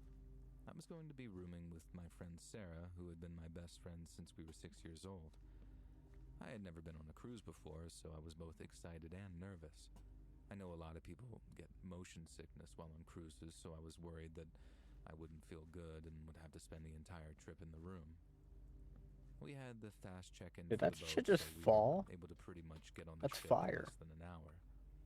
The first night started out really fun. We had some good drinks, checked out our rooms, and started touring the ship. We sat down for dinner, and we were actually able to get a table with the 8 of us who all knew each other on the cruise. I could tell Sarah was being quiet, though, but when I asked what was wrong, she said she was fine. About 10 minutes later, she said that she was feeling nauseous and was going to go back to the room. I told her that I would go with her, and she said, "No, really, I'll be okay. Stay and have something to eat." And so I did. I stayed and had dinner, but had my mind on Sarah the entire time. Oh, he likes I Sarah. asked the waiter if I could take a meal to go for my friend who couldn't stay for dinner, and he said absolutely and gave me one to bring to the room. I remember it was just like chicken and vegetables because I asked for the blandest option they had. And thankfully, Sarah was feeling a little better when I got back to the room, and she did her best to try and eat some of her dinner. She took some motion sickness medication that we brought just in case, and slowly but surely, she was feeling better. We decided to join everyone for trivia later that evening. Everyone was happy to see Sarah feeling better and back with the group. Trivia was really fun. One pair from our group won and got a little trophy shaped like a cruise ship for winning. Everyone else was going to stay out and drink, but I told Sarah that I'd go back to the room with her and that I was tired anyway. She asked if I would grab a few drinks and some food from what we referred to as the food court. There were a few places open late to get pizza, a sandwich, and other things like that. If those were closed, then there was always room service. I told her I would grab something and head back shortly. While I was waiting in line for a sandwich, I was tapped on the shoulder. Assuming it was one of my friends, I turned right around, but when I did, I noticed it was a complete stranger. It was a younger guy, maybe in his mid-20s. He had patchy facial hair and a very excited expression on his face. And he goes, "I noticed you during trivia. You seemed really smart and you're pretty easy on the eyes as well." What?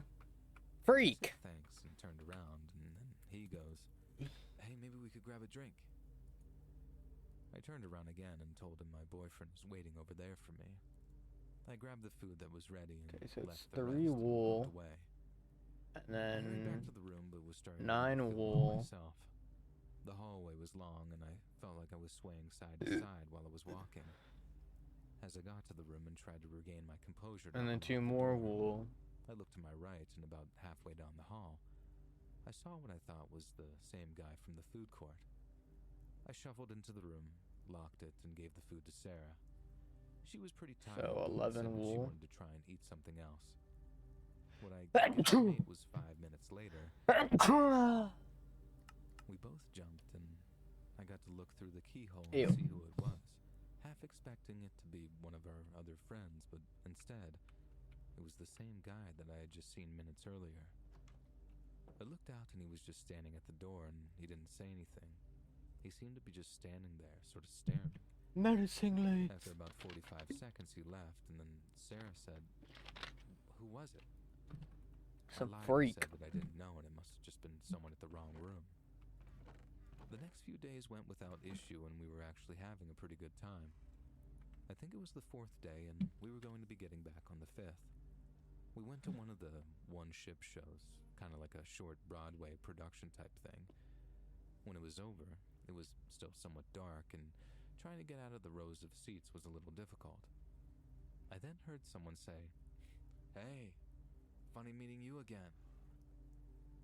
I turned my head, and it was the same guy from a few days earlier, wearing the exact same clothes, I think, too.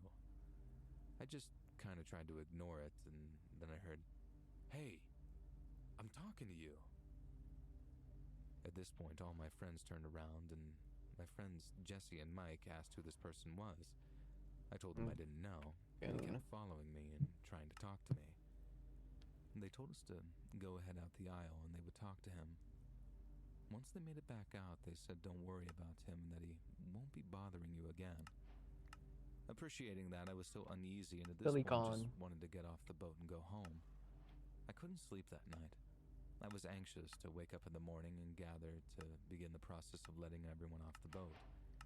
Every time someone walked by the door, I held my breath thinking someone was going to knock. I also could swear at different points in the middle of the night that I heard scratching at the door, but I'm sure that was just my mind playing tricks on me. The next day we got off the boat, and I was very excited to just be back on solid ground. We spent a few days in the city we cruised out of, and that let me leave the vacation on a high note. I still would like to go on a cruise someday, but haven't been in a rush and don't see myself going anytime soon.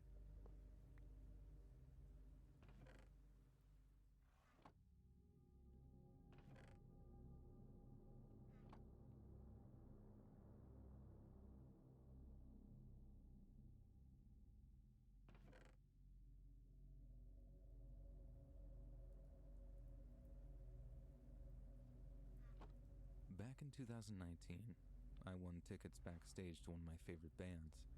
Only because I don't really know if I can get in trouble for legal reasons, I'm not going to mention the name of the band. It was one of those radio call-ins, and if you were able to answer the question first, you would get free backstage passes. I considered it a sign at the time. That's the main reason why I called into the radio station that day. For starters, I never listened to the radio, but I accidentally clicked off my Bluetooth and the radio came on automatically in my car. And then the host asked the question, and I actually knew the answer. So, I called, and I couldn't believe that I got through. I answered the question, and sure enough, I was rewarded with backstage passes to the concert at the end of the month. I was pumped, honestly, since I never really do anything out of my comfort zone. The next day at work, I gave them notice and told them that I was going to be taking my vacation time at the end of the month, and thankfully they were cool with it. The concert venue was about an hour from where I Better they lived, just said and I no. decided to make a weekend vacation trip out of it. I arrived there on Friday and spent the day in the city and went out to a local bar that night. Saturday night came and I had to be at the show at a certain time. When I arrived, I was blown away. Being backstage at one of those shows was almost indescribable. There was a bunch of us there backstage and we all mingled and hung out for most of the night. We were going to meet the band, but we would have to wait until after the show. There was some lady who was directing us all night. I'm not sure if she was like a manager or a publicist or something. I'm honestly clueless in this world, so I have no idea what her title was. After the show, we were told that the band was going to party with us, and I was even more stoked. Not only was I at the show, but now I was going to have the chance to hang out with one of my favorite bands. This was honestly a dream come true. During the show, I was talking to one of the girls that was backstage. Her name was Morgan, and she was a wild chick, and I was all about it. We bonded throughout the whole show, sharing our love of the same music, movies, and even anime.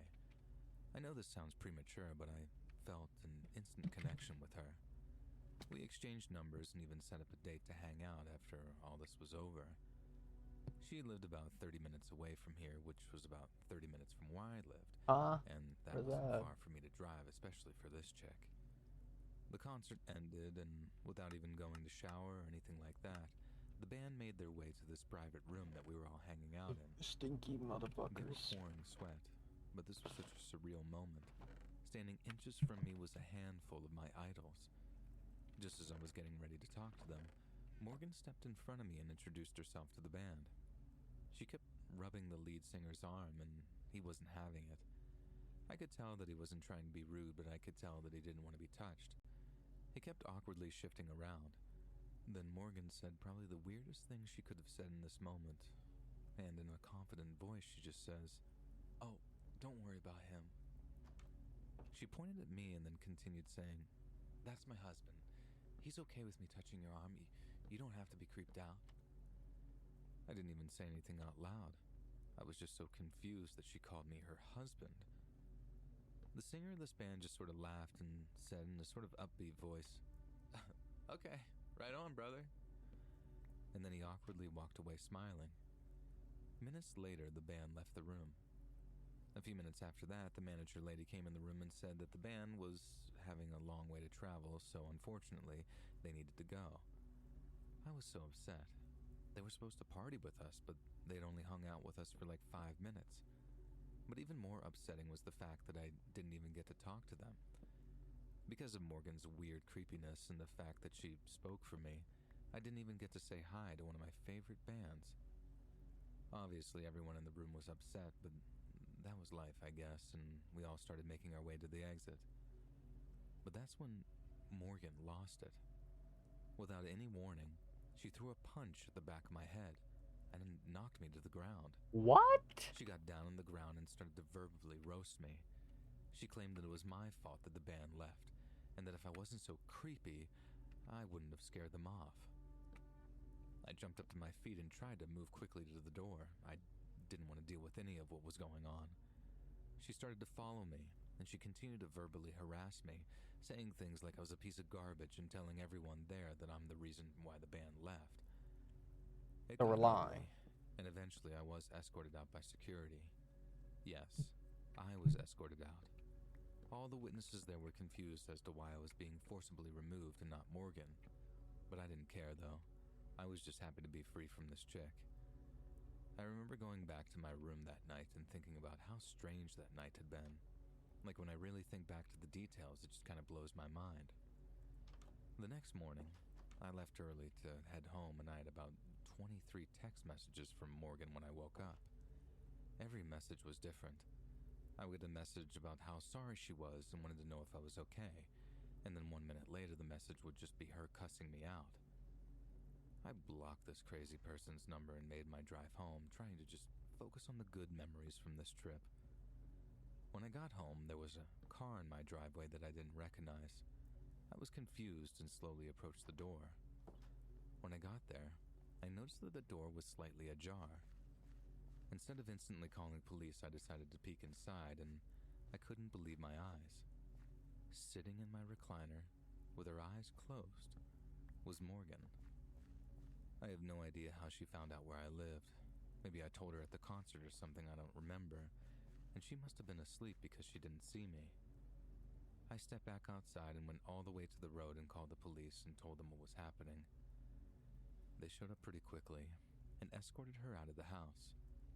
As she was being detained, she was screaming that this was all my fault.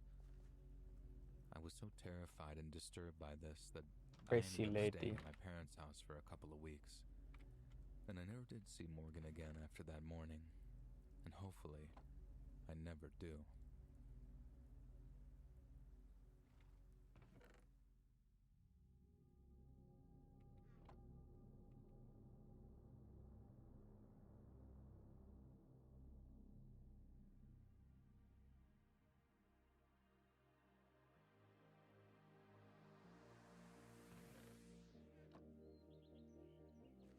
Hey friends, thanks for listening.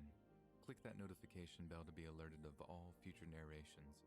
I release new videos every Monday, Wednesday, and Friday at 7 p.m. Eastern Standard Time. Monday, If you Wednesday, got and a story, Friday. be sure to submit them to my subreddit, r/Let'sReadOfficial, and maybe even hear your story featured on the next video. And if you want to support me even more, grab early access to all future narrations for just $1 a month on Patreon, and maybe even pick up some Let's Read merch on Spreadshirt. And check out the Let's Read podcast, where you can hear all of these stories in big compilations and save huge on data, located anywhere you listen to podcasts. Links in the description below. Thanks so much, friends, and I'll see you again soon.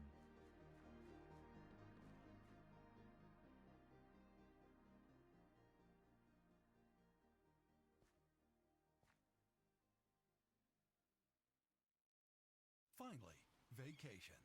A moment to relax, unplug, and enjoy some peace and quiet.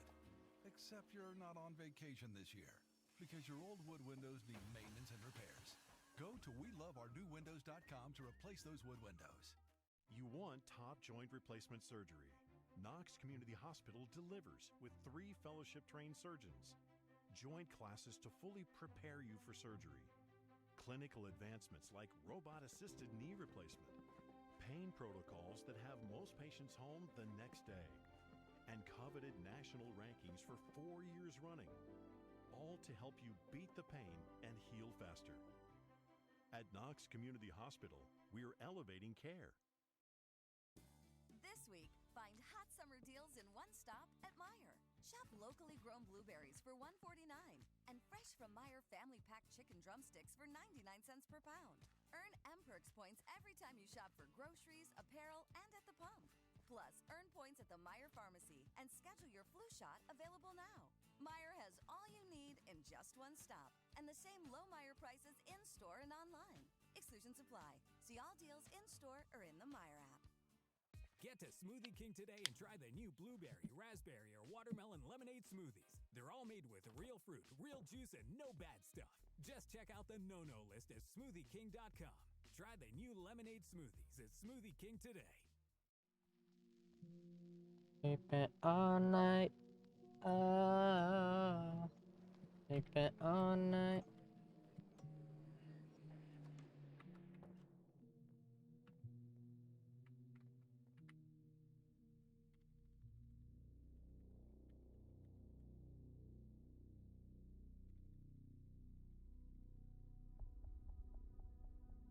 I was just 19 when I first moved to the United States. My father died when I was still a baby, and my mom passed away from cancer just a few days before my 18th birthday. I stayed with my sister for a while, who was married with kids by that time, but it wasn't long before I started dreaming of a life away from Guatemala. I started my application not long after and pulled a few strings with an old friend of my father's to land a sponsor and a job up in Texas. Then, about 18 months later, I arrived in the city of Laredo. The U.S. was new and big and exciting, and although the work was hard and my pay wasn't great, I was happy. My abuela always used to say, al falta de pan, tortilla. When you don't have bread, you make do with tortillas, and that's exactly what I was doing. So I worked my crappy job and slept in a crappy shared apartment, having faith that things would improve over time. They did, but as per a favored saying of mine, it's always darkest before the dawn. And just when it seemed like things were going okay, there was a fire at the apartment building that I was staying in. We woke up to someone pounding on our door, and when we all ran outside, one half of the building was engulfed in flames. I think some people actually died that night. It was awful. So even though I was doomed to live in my car for the foreseeable future, it was kind of, by the grace of God go I kind of situation. So that was me, living in my car, pressing tortillas in this late-night cantina, saving every little penny that I could towards a plan that I hadn't even thought of yet. There were a lot of desperate people in Laredo around that time, and more of them turned to crime to help get ahead.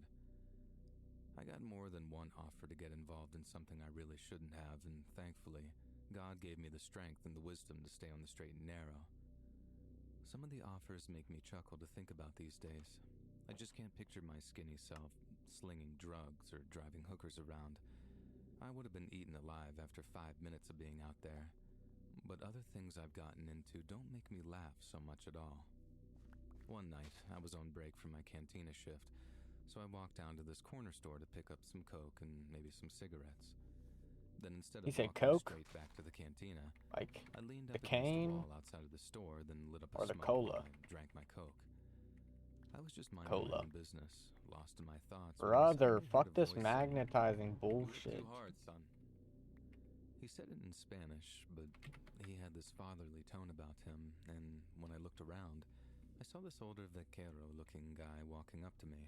I Vaquero. say vaquero, like a cowboy, but he dressed rich. Nice boots, nice hat, big shiny belt buckle. You know the kind. I told him something like, "Just trying to get by, Tio," thinking that he was going to move on after a passing comment. But he didn't. He walks right up to me and says, in Spanish, "It's not like everybody used to walk their dogs with sausages, right?" I think even some Chapinas won't understand what this means, so let me explain. In Guatemala, we say something which basically means when times were better and people were richer. Prosperous people can afford to feed their dogs delicious meat like chorizo or longanizas, so it's a saying which refers to that kind of period. The thing Concrete. is, it's a very Guatemalan phrase, and the guy's accent was very obviously Mexicano, so you can imagine my confusion. I asked him, "Tu es Chapin?" And Chapin being slang for Guatemalan people, but he just laughed, shook his head, and told me, "I've been all over." That made sense, but what didn't was how he knew I was from Guatemala. I asked him how he knew where I was from, and he told me that it was his job to know things about people. According to him, this job Freak. paid very well, and if I was willing to give something up, I could make a lot of money too. Well, Oh, right thank away, you. I recognized that same slimy tone of someone who wants me to do something illegal for them. So I was gearing up to tell him thanks, but no thanks. But he must have read it in my body language or something, because he started trying to reassure me. He told me yes, what he was proposing was illegal, but that it wasn't immoral. I wasn't going to be driving addictive poison across the border or helping young women get into dangerous, life-destroying situations. It was nothing that was going to get me deported. I wouldn't be able to work for at least 6 to 8 weeks after whatever it was that he was proposing, but all my expenses would be paid for during this period, and I'd walk away with $4,000 cash. $4,000 was more than half my salary at that time, and way more than any of the pimps or dealers were offering. Then, with the promise of the work not being immoral, I'll admit that he had my attention. He went on to explain that in the United States, the trick to making money outside of the law was to stay away from vice, and in drugs and prostitution to work with the gringos, not without them or against them. I And the can't wealthier say those gringos that. were, the better. The I green. figured that he was talking about some kind of financial crime, as he kept insisting that no one got hurt and that he worked with the best people around, his words. I guess that he kept me in the dark to keep me curious, something he'd practiced many times over probably, but it worked. And in the end, I asked asked him what I had to do to get my hands on that kind of money for just a few weeks' work. But then, instead of telling me straight up, the rich vaquero launched into a whole bunch of questions about my health. He asked me if I have diabetes, any heart problems, if I'm on medication, all this medical-related stuff that didn't really make sense to me at first. I figured whatever it was, I had to be fit and healthy for it, and my God, was I right about that. I wasn't being offered $4,000 for my labor. I was being offered it in exchange for one of my kidneys. And when he No first said thanks. it, I thought that I must have misheard him, or that he was using some kind of slang term that I wasn't familiar with. He mistook my confusion for shock, and once again, he went into this, what sounded like a well-rehearsed method of trying to convince me. He told me that a fit young man like me could survive on one kidney, and that with enough time, it might even grow back. I might have been young, I don't think that's how kidneys work. fairly naive, but I wasn't stupid. I knew major organs didn't just grow back. At least I was pretty sure they didn't. I wanted to tell the guy to stick his offer where the sun don't shine, as it was just about the most insane thing that I'd ever heard. But something told me that being rude to such a man wouldn't be a very wise move at all. No, I sir. told him I'd think about it, and he gave me a card with nothing but a phone number written on it. I didn't call the number, and I knew better than to go saying anything about it because I'm from a place where people talk themselves into their graves sometimes. But I'm also from a place where people cash money into the graves too. So I kept my mouth shut and told myself that with hard work, prosperity would come eventually. Quick fixes are a rare thing in life, and you never fix long-term problems with short-term solutions. I never heard about anyone accepting any offers to sell their organs, but if a man felt comfortable and confident enough to approach migrant workers in the street, there must have been someone out there accepting these offers. I understand the wall of silence involved in something like organ trafficking, but you'd think you'd meet one or two people who actually did it, right? But I never did, and I think I figured out why. Say you went off with a stranger, and they took you to some back alley doctor, and they gas you out under the impression that you're only losing one of your two kidneys. Who's to stop them from taking more, or from taking everything? You'd have to be crazy to agree to something like that. Crazy or truly desperate, and that's what scares me. I know that there are people out there so desperate they'll sell their organs. I was almost one of those people myself. I love this country, and I love the people more. But for many migrants like me, the road is long, hard, and some people never make it to the end.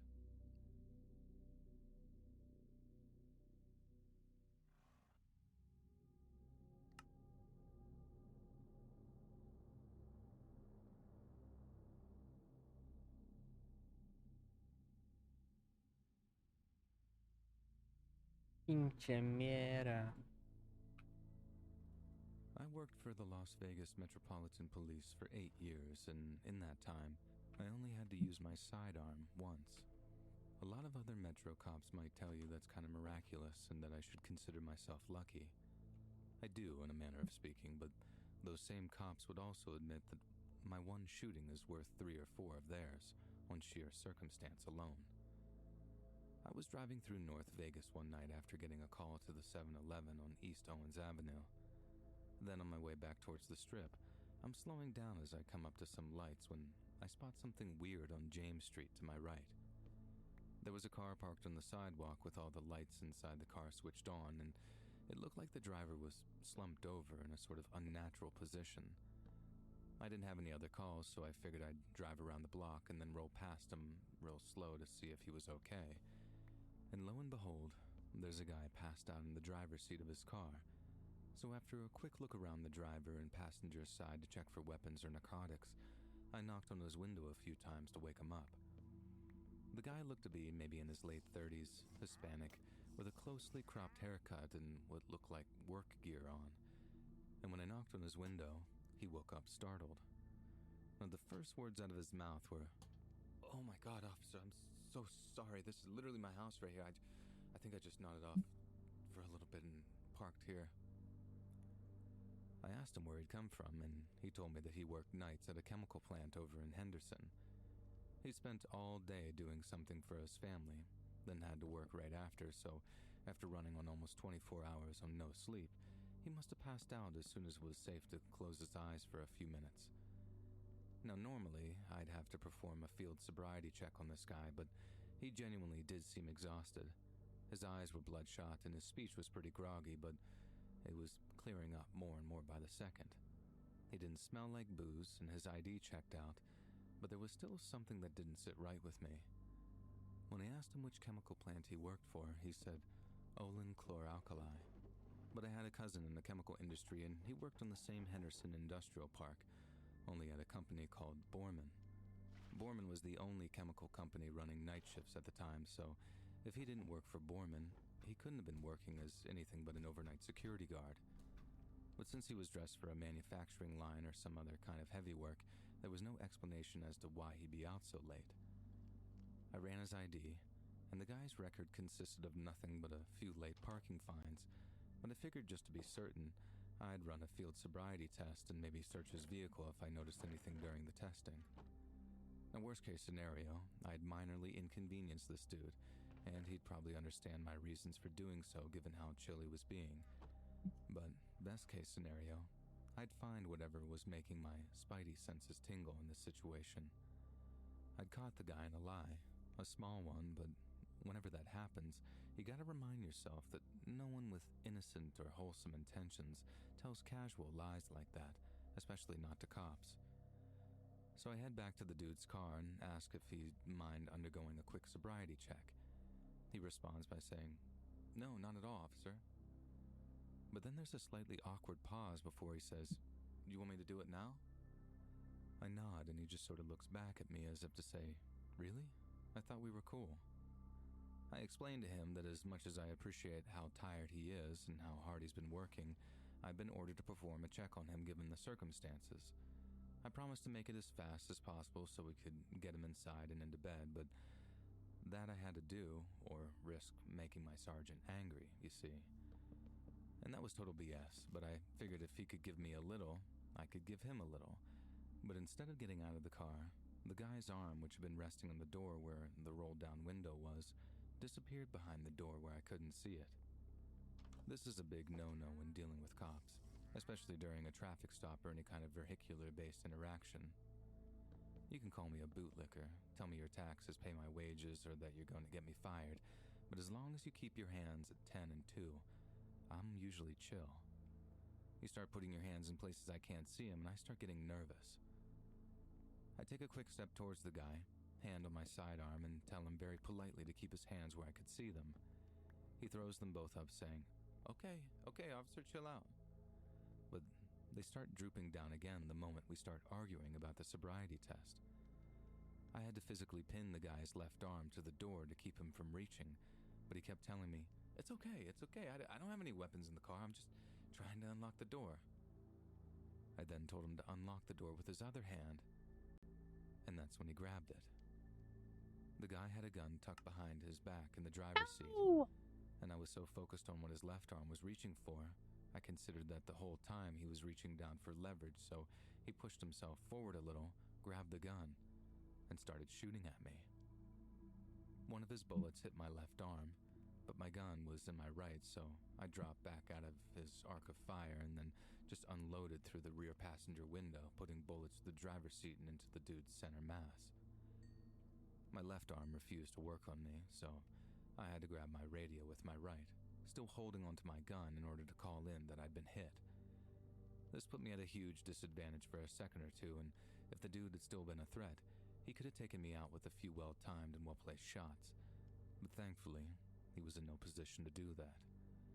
Because he's a After I bum. called it in, I immediately trained my sidearm back on him and then instinctually started barking out commands. I was scared out of my mind, with no idea of what to do. I didn't want to shoot the guy again, but disarming or detaining him was out of the question thanks to the bullet that he put through my arm. I remember how I stopped barking commands at him for a second only to hear the guy start to weakly say something like, "Why'd you shoot me, man? I'm right outside my house." He said it like he hadn't been the one to open up on me first, like I'd just shot him for being asleep in his car. And that happens way more than you think, too. I once watched a woman flee a traffic stop, crash her car into a family SUV, try to stab the officer who pulled her out of her smoking wreck of a car, and then lie there in cuffs saying, "I didn't do nothing." I guess some people get real scared when they think they're going to go to jail, be it first-timers or serial offenders. Some folks can take it. They grow up in the prison system, I guess. It's like they're home away from home. But others, well, sometimes I think they choose death over giving up whatever they got going on. For example, the guy who blew my left bicep out, you'd think that he was some wanted cartel member with 100 warrants out for him. But no. He'd never been in trouble with the law before. He just couldn't face going without the oxys that he was hooked on. That's all my fellow officers found in his car. One bottle of oxys with no prescription. Now, with no priors and a good attorney, he could have gotten himself a suspended sentence in drug counseling and, at worst, maybe 6 months with good behavior. But then the thought of having the detox in jail, I guess some people really do think that that's a fate. Worse than death.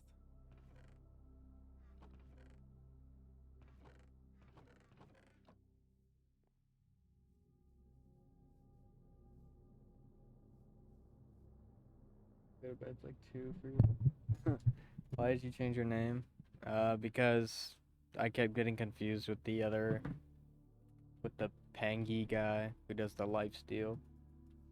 So I thought I might as well change it, you know? Don't believe in ghosts or any other kind of paranormal activity. What are you up to, bro? This is not an attempt to convince people of their existence. But what I will say is that I have an open mind regarding things that I can't explain using logic and reasoning. I know something happened to me, I just don't know what. And nothing I've heard so far has come anywhere near a satisfactory explanation. But then, that's what had me creeped out about it.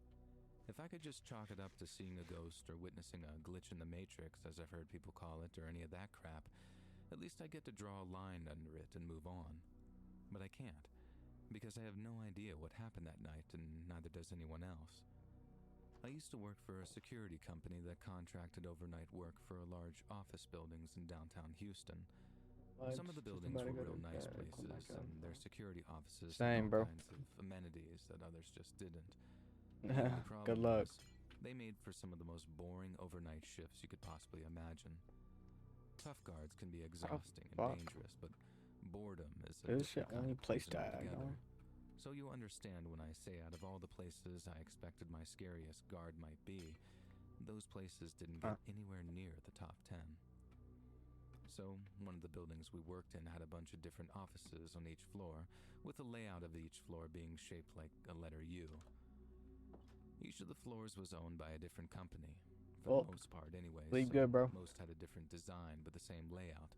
And part of that layout were those polished metal plates that sat on the corner of each corridor. They were positioned at 90-degree angles in the U shape, and at first I figured it was just an odd design choice. But then I figured out that they were like mirrors. If someone was walking down the connecting corridor, $37 an hour. You'd be able to see a little movement in the polished metal, so you wouldn't run into anyone and get a fright. Kind of clever, right? Okay. Well, listen to this. One night, I'm working the overnight shift with 2 other coworkers when it comes my turn to perform a physical sweep of the building.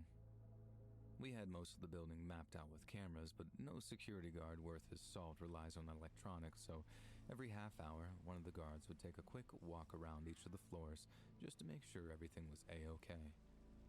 Most of the guys would just take elevators up and down, but it was around this time that I decided to take the stairs a few times a night to try to get some exercise in. I was a few pounds heavier than I wanted to be, and walking up even 5 or 6 flights of stairs sucked. So I'd take as many flights as I could, then take the elevator the rest of the way. It also helped kill time on those hellish shifts too, so it was all gains in my mind. Anyway, this one night I managed to get all the way up to the 9th floor, which was totally this. And I woke up at like 8 p.m., so completely out of gas. I literally have to lean up against the wall. It's a fire podcast. Making sure to stay I've been listening to it every stream. So my coworkers don't watch and laugh at me. And then once I had myself together again, I walked out into the corridor and towards the first bend and your band that I mentioned earlier. Anyway, as I get within a few feet of it, I freeze, because for the first time in the whole time that I'd worked there, I see a reflection in the polished metal mirror thing. It's not crystal clear, I but think it's I can 100% fit all my in the way food that items up you there. always notice something different about something you've looked at 100 times before. But I can clearly see someone standing in the connecting hallway, wearing what looked to be the same kind of security uniform as me. I called out, thinking it was one of my coworkers, then the white-shirted shape suddenly moved out of sight. Now right away I'm thinking, this is a prank. I just caught them trying to jump scare me. So as I'm walking around the corners, I'm kind of calling out, "Hey, I know you're there, idiot. I saw you on the reflection." I get around each corner and I don't see anyone, so I assume the guy had ducked into one of the conference rooms or offices as a backup. I checked each and every one, and they were all empty. Talk to you later. I called down Alright, the yeah. radio to make sure Night. someone really is up there with me, and they're just hiding in a closet or something because they're just a bunch of immature idiots. And the second I heard both guys talking on the same radio, I felt myself getting just a little bit freaked out. Either I was having some kind of weird episode after power walking up those 9 flights, or my eyes were playing tricks on me, and either one wasn't a desirable outcome, so naturally, I'm starting to get a little worried. Not majorly worried, just a little. I decide to take the elevator the rest of the way, still kind of concerned about my health and stuff, but then as I'm walking back towards it, something happened that makes me feel cold just to think about today. It felt like someone walked up behind me, like really quickly too. I heard the footsteps outside my own, and I felt that feeling of imminent danger you get when someone rushes you from behind. So I turned, had my hand on my sidearm ready to defend myself, but there was nothing. Just an empty corridor with only me standing in it.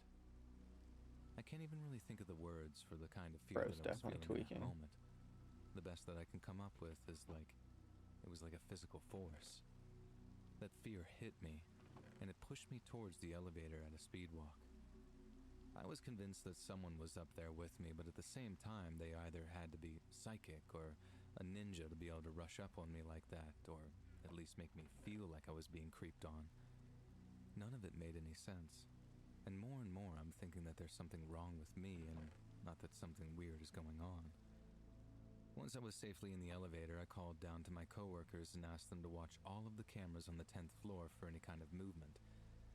They replied asking if I was all good or if I needed help, probably because they could hear the kind of state that I was in. But I told them to shut up, watch the cameras, and tell me if they could see anything or anyone. I was expecting a no, in which case I'd have to accept that I was having some kind of medical emergency and maybe even call 911. I heard about people having strokes or heart attacks and how they can feel confused or panicked or something, so that's all my hypochondriac mind was thinking of. But then, as my radio crackled to life again, I heard the next thing they said, and I swear to Christ that I felt like I was going to throw up. My coworker came back with, Yeah, there's someone up there with you. We're headed for the elevator right now." Oh, I sent Lord. it down to the ground floor, and if I'm being honest, I was weirdly relieved. I wasn't about to have a stroke, and I wasn't going crazy. There really was someone up on the 10th floor, and they were about to get one heck of a butt kicking for scaring the Jesus out of me. We swept all the rooms together, The Jesus. calling out to this potential intruder the whole time, saying things like, "Come on out," and "You only get trespassing," and even saying things like, "This is a heck of a way to get yourself shot." We were just bluffing, and it wasn't a huge issue that we didn't find this intruder on the 10th floor because they could have easily used the stairwell to escape to another floor. But instead of going and hunting them down, we just head back down to the security office and watch the cameras and just wait for the real cops to show up. On the way back down to the office, I asked my coworker what exactly he'd seen on those security cameras. And it turns out he hadn't seen anything definitive, just enough blurry movement on the edges of a monitor to know that A, someone was definitely up there, and B, they seemed like they knew where the camera's blind spots were. This is what really sent alarm bells ringing for my coworkers, as stuff like that suggests someone has cased the place, i.e., done a little recon in the daytime, possibly disguised as a client or employee so they'd know where to go to get whatever they'd come for, as well as how to get there without being spotted straight away. A lot of people have asked me, how could this person have gotten into the building in the first place, and didn't that bother me at all? The question to that is yes, it did, but we're not training to waste time thinking how. We're trained to react to intruders as and when they occur and to focus on either locking them down for the cops or getting them out of the building without anyone getting hurt. You focus on the hows afterward. In the moment, you focus on the intruder. Anyway, we watch the cameras, call the cops, and try to work out where the hell this intruder could have gotten to while avoiding all the security cameras. We're staring at the cameras for maybe 15 to 20 minutes before the cops show up, and we don't see any movement. Then, when the cops show up, we help them sweep all the floors and offices to make sure no one's around. They were pretty thorough about it, too, opening up closets and checking under desks, but still, we found no one. Even the cops said that it must have been spooky for whoever was up there alone, which to me sounded like the understatement of the century. But right then, when we were dealing with the situation, I was sure that it wasn't just me going nuts. The situation was resolving itself, so I was relatively calm again. When the cops left, we switched on the alarm systems from the floors 9 to 13, meaning if anyone entered those floors again, we'd be instantly alerted and a 911 call would automatically be issued. No alarms were triggered that night, so we figured the episode was pretty much over and done with. We'd have to talk with the head of security about it, and there was no doubt that he'd be very interested in how we let something like that happen. But no one expected to get fired or anything, so we finished the shift as close to normal as possible and then just went home in a sort of good mood. It was only in the weeks afterward that I realized how much the experience had affected me, and the longer I went on wondering about it, the worse the feeling got. Thinking I put it behind me turned out to be a major error of judgment on my part, or maybe I did box it off and then it just broke out again, I don't know. I thought about what could have made those pictures and noises, what could have given me that feeling like someone was rushing up behind me, and after thinking about it for long enough, I decided that I didn't want to work there anymore, and when I was told that I couldn't pick and choose which guards I was on, I was left with no choice but to seek employment elsewhere. I'm not scared to admit that I'm scared of whatever happened up there, and rather than go down some crazy rabbit hole trying to explain it, I thought it was better just to walk away and start again someplace else. It's never happened again, nor is anything like that, but you can bet your bottom dollar if it does. I'm moving on. Again.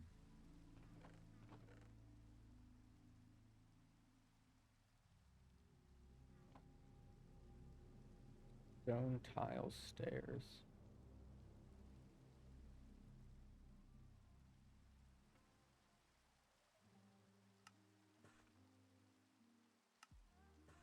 This episode is sponsored by BetterHelp. Have you ever found yourself scrolling through social media comparing your life to others? I know I have. It's so easy to see those perfectly curated photos and think, wow, they've got it all together. But deep down, we know that Instagram rarely tells the whole story. It's just a highlight reel, not the full picture. And they say comparison is the thief of joy, and I couldn't agree more. When we get caught up in envy, we lose sight of our own path and what truly makes us happy. And that's where therapy can be a game changer. It helps you focus on what you want for your life instead of what everyone else appears to have. Personally, I've seen the incredible benefits of therapy. It's not just about dealing with major trauma, it's about learning positive coping skills, setting healthy boundaries, and empowering yourself to be the best version of you. Therapy can be a transformative experience, whether you're working through something big or just need some guidance in your day-to-day life. If you've been thinking about starting therapy, I highly recommend giving BetterHelp a try. BetterHelp is entirely online, making it super convenient and flexible to fit your schedule. You just fill out a brief questionnaire to get matched with a licensed therapist, and you can switch therapists at any time for no extra charge. Stop comparing yourself and start focusing with BetterHelp. Visit betterhelp.com/read today to get 10% off your first month. That's betterhelp.com/read.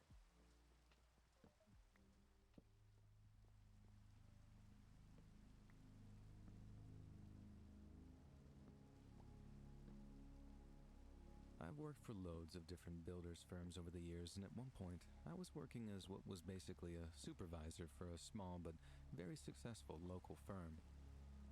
It was a hard graft, and the boss could be a proper wanker sometimes, but the pay was out of this world.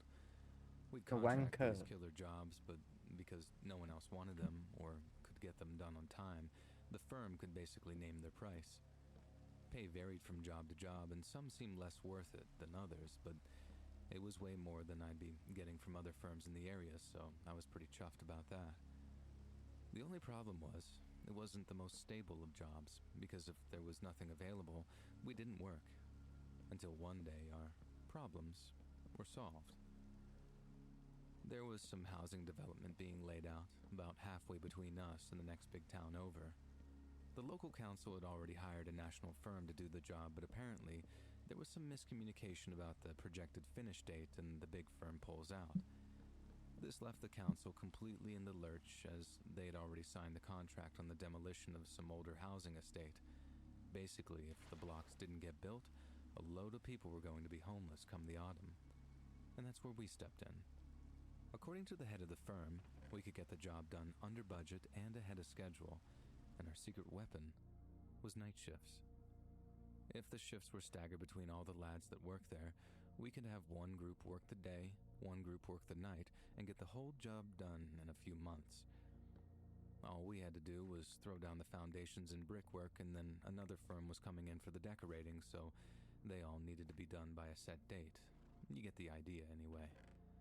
So we start the job, and we're all just doing a week of days, followed by a week of nights, and then alternating with the other half of the firm.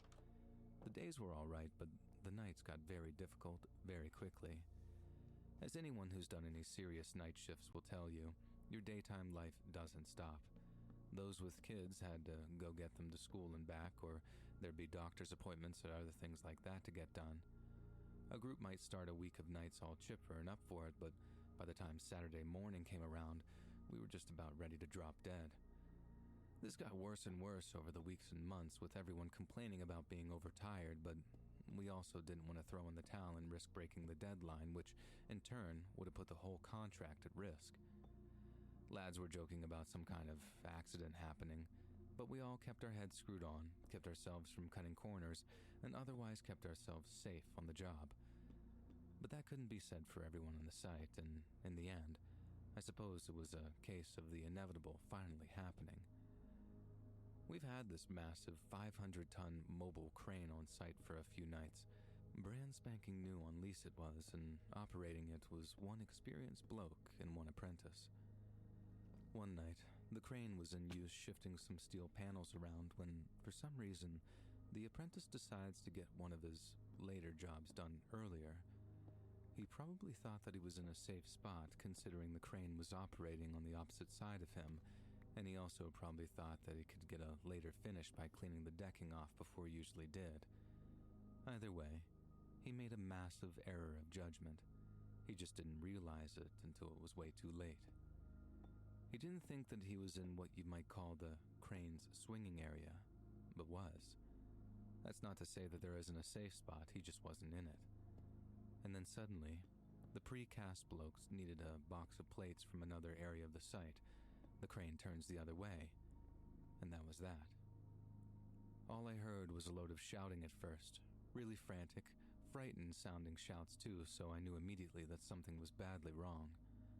I run over to find the apprentice had gotten trapped between the crane's massive counterweights and the deck that he was cleaning. It crushed him so badly that his body just disintegrated when the counterweights were pulled away. I suppose if every bone in your body had been smashed to bits, there's not much left to hold a person together. It was the worst thing I'd ever seen in my life, honestly. It was effing horrible, and I'll never ever forget it. I'm an absolute bastard when it comes to health and safety now, like a bloody drill sergeant.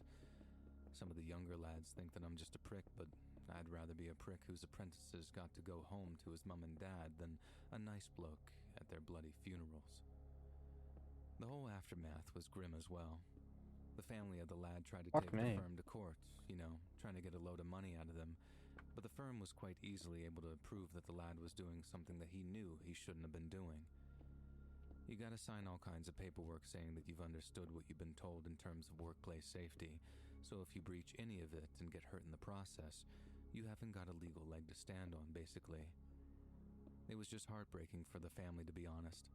I don't even think that they were in it for the money. They just needed someone to blame. When you're in that period of mourning, you don't want to accept that it was your loved one's own fault that they lost their life. It's just too soon to have that in your head. But then the head of that firm lost a lot of sleep over it, actually thinking to himself, could I have stopped that in any way? Either through more H&S training or by holding the apprentices to a higher standard before taking them on. It was horrible for everyone involved, but especially for the family and especially for the lads who had to see what was left of the poor guy after the accident. They had their fair share of sleepless nights too, as obviously, so did I.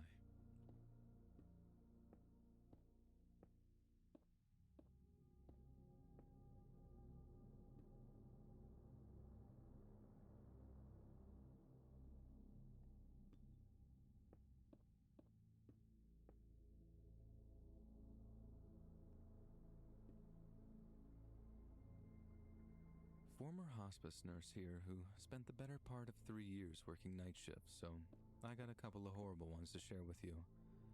The first involves massive pulmonary bleeding. This guy had a tumor in his lungs and it kept growing until it basically popped an artery. I personally just put the guy to bed and had been out of the room for no more than 5 minutes when I heard his wife scream after something wet sounding hit the floor. I ran back in to the sight of so much blood pouring out of this guy's mouth. I sent his wife out of the room under the pretense of cleaning it up, but I knew that he only had a few minutes left. I grabbed his hand and told him everything would be over soon. He tried to speak, but nothing but a few weak gurgles came out.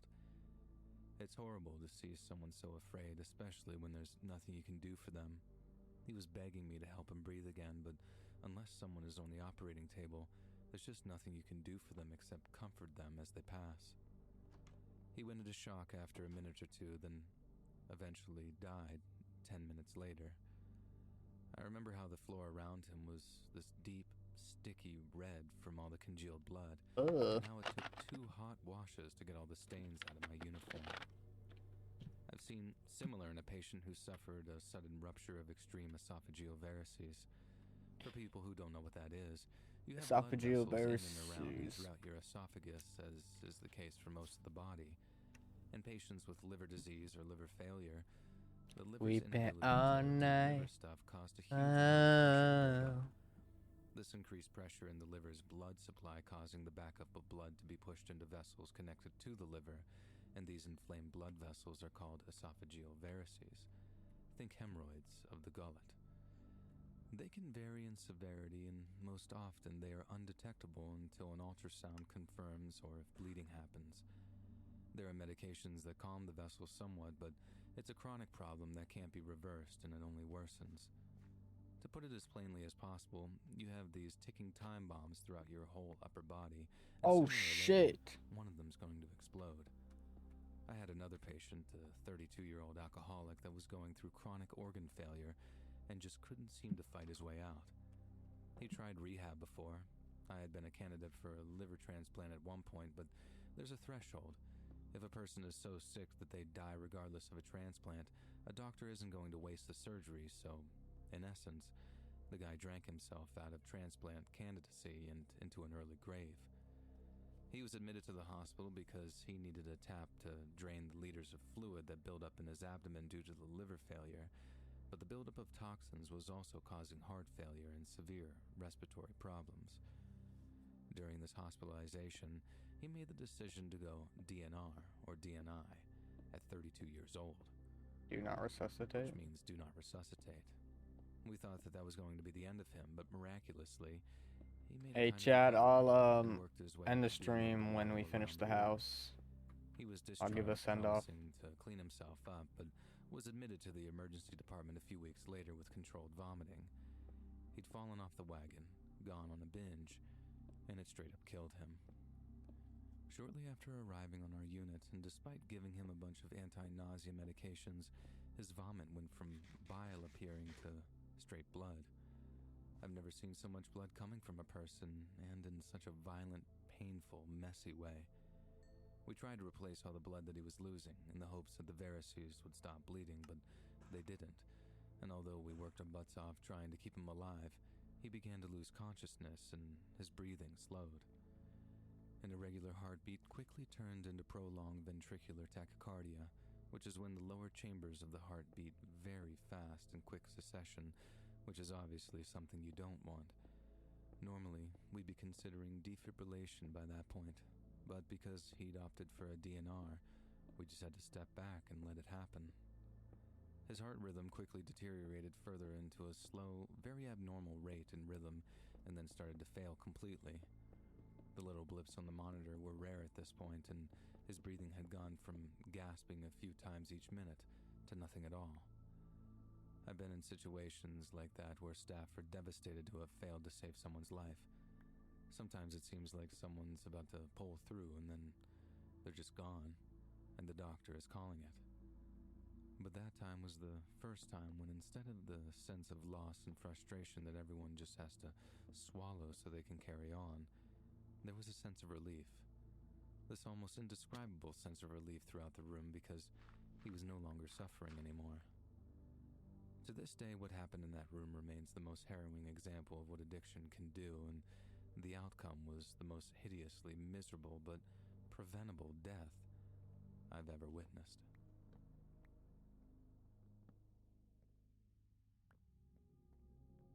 Keep it on night.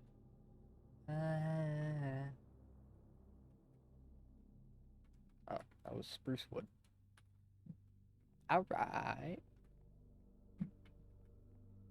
Let the bodies hit the floor. Let the bodies hit the floor. I worked as a correctional officer for 2 years, 3 months, and 18 days. Because 2 years, 3 months, and 18 days was all I had in me. After that, $1 million wouldn't get me through the doors of that county jail, and $1 billion would only have me working the weekends. My jail wasn't even all that hardcore. There were plenty of other jails up and down California that had way worse reputations than we did. But still, working those night shifts could be like a horror movie sometimes. Tend to the farm in a minute. Inmates loved throwing their own urine and feces at us and other inmates. Bro, what? Lots of inmates getting jiggy with each other, sometimes staff too. Basically all the Not crazy the stuff staff. you see on TV, most of it is either based on reality or very representative of the kind of stuff inmates get up to. But even so, there's only so long before some of the more common stuff becomes totally routine, and then only the really wilder stuff sticks out. First thing that comes to mind is when I found an inmate trying to catch fire to her clothes with a lighter that she'd smuggled in her you-know-what. I have no idea why she was trying to burn herself like that, but she cried when I caught her. Not because she was thankful that I stopped her or anything, but because I told her that I'd have to take her lighter away. I told her to throw it under the door, and she did, and then I left her to crying. Then there's the girl that I found half dead because she hung herself with a bedsheet. I was so convinced that she was gone, but another CO rushed in to give her CPR, and she woke up coughing and spitting, and then went on and survived. It was just about the craziest thing I'd ever seen. I swear that she was almost blue, and then the next minute, she was sitting up, drinking water, and thanking us for getting her down. You'd think that she'd be angry that we stopped her, but I guess people just get trapped in the moment, and when they realize what they almost threw away, they're grateful that you helped stop it. Another time, a girl claimed that she was having a heart attack, but none of us believed her since she pulled a very similar trick by pretending to be sick and then attacking us or trying to escape. That's her fault. But then after the shift changed, a newer male CO was on the girl's wing and suddenly starts doubting that she's faking. The idiot opened up her cell door, kneels down next to her, and before he can do anything, she grabs him by the collar, pulls him down, and sinks her teeth into the skin of his cheek. By the time the CERT team got there, our new CO had a chunk missing from his face, and I heard the biter took a hell of a beating before she gave in. She got aggravated assault by a prisoner charges. The male CO needed 12 staples and never came back. Ditches. Then there was this other inmate, much more aggressive and heavy-set girl, who decided that she wanted to die. She tried jumping off the second story, but a nearby CO sees her doing it and grabs her. But then, instead of trying to shove the CO off before jumping, the heavy girl decides that she's going to take the CO with her. They were both teetering over the railing before this other male guard showed up to pull them both back over, but I heard for a few seconds there, it looked like both the CO and inmate were headed to the hospital that night. That inmate was always trouble, I think because she knew how physically dominating she was. The only issue was, some girls just don't care how big their opponent is. As one girl told me, they make coffins her size too, ma'am. She was used to girls backing down in the real world, but in jail, that's not such a common thing. Same girl ended up getting stabbed in the back of the head by another inmate. Shank penetrated her skull, and she ended up with brain damage. Nothing severe, but she spent a long time in rehab working out some motor issues. But then the thing that made me crack and just completely walk away wasn't anything that any inmate did. It was my own coworkers that pushed me over the edge. We had this one female guard. I swear that she got her job under the table or something, but she was the worst.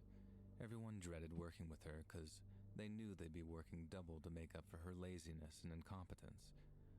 Word was that she was getting canned next time she messed up, but then when she did mess up, it was in a way bigger than anyone could have expected. She skipped a bunch of walkarounds, and then when she finally got off her butt to do one, she found a male inmate hanging in a cell. But unlike when I found the girl hanging, there was no bringing this guy back. People said that he had been dead for hours, and this is when we were supposed to do walkarounds every half hour or so. We thought the jail was going to throw her under the bus, but then this is why I think she was connected. The jail tried to sweep it all under the rug, like an actual cover-up. We think someone faked paperwork to cover her butt, and she ended up getting pushed and not shoved out, meaning she got a chance to resign without being in disgrace.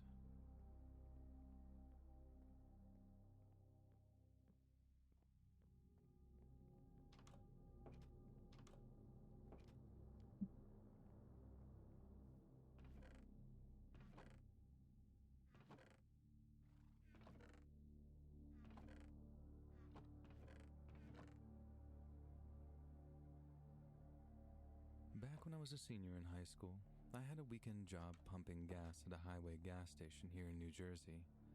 I saw all kinds of crazy stuff in the year or so that I worked there, but honestly, most of the stuff just came across as funny nowadays.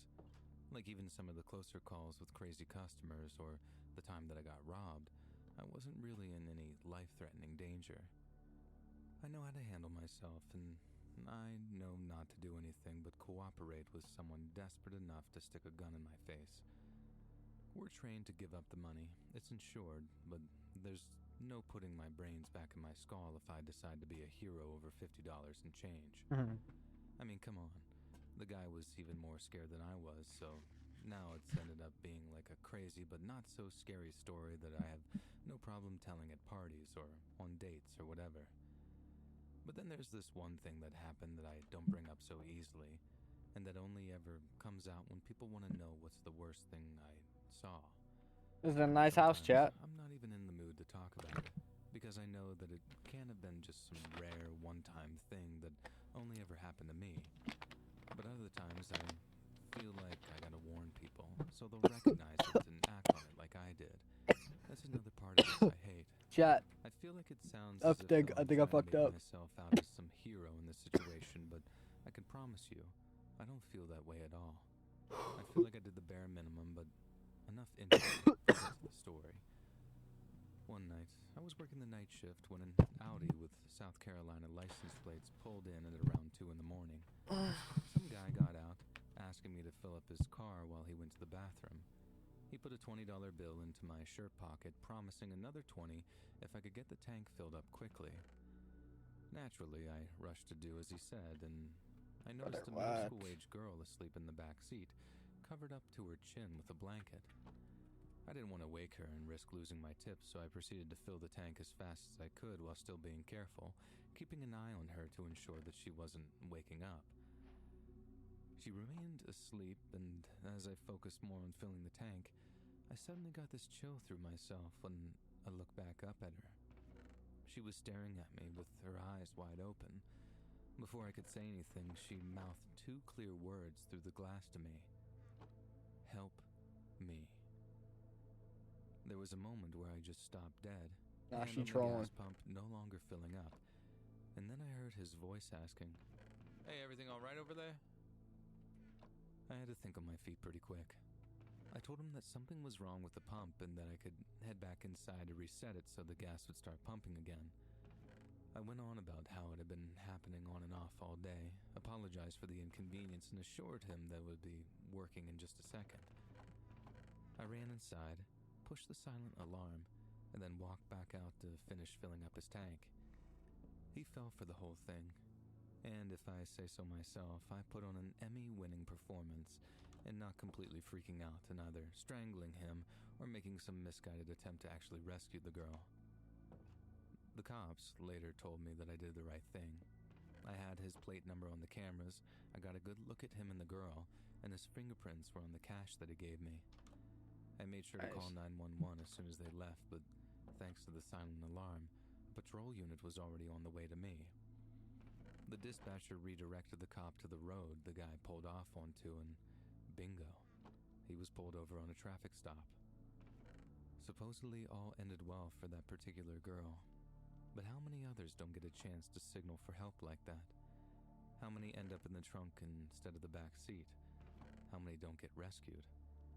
It's those kind of questions that I try not to think about, which is why I don't like telling the story. That's got to be the worst criminal kidnapper I've ever heard of. Sometimes as a warning. If this reaches as many people as possible, maybe it'll save me a whole lot of breath and a whole lot of sleepless nights. Why are you asking somebody to fill up your car when you know you've kidnapped a little girl in the back seat? Obviously, they're gonna see her, you fucking idiot. Shitty ass kidnapper.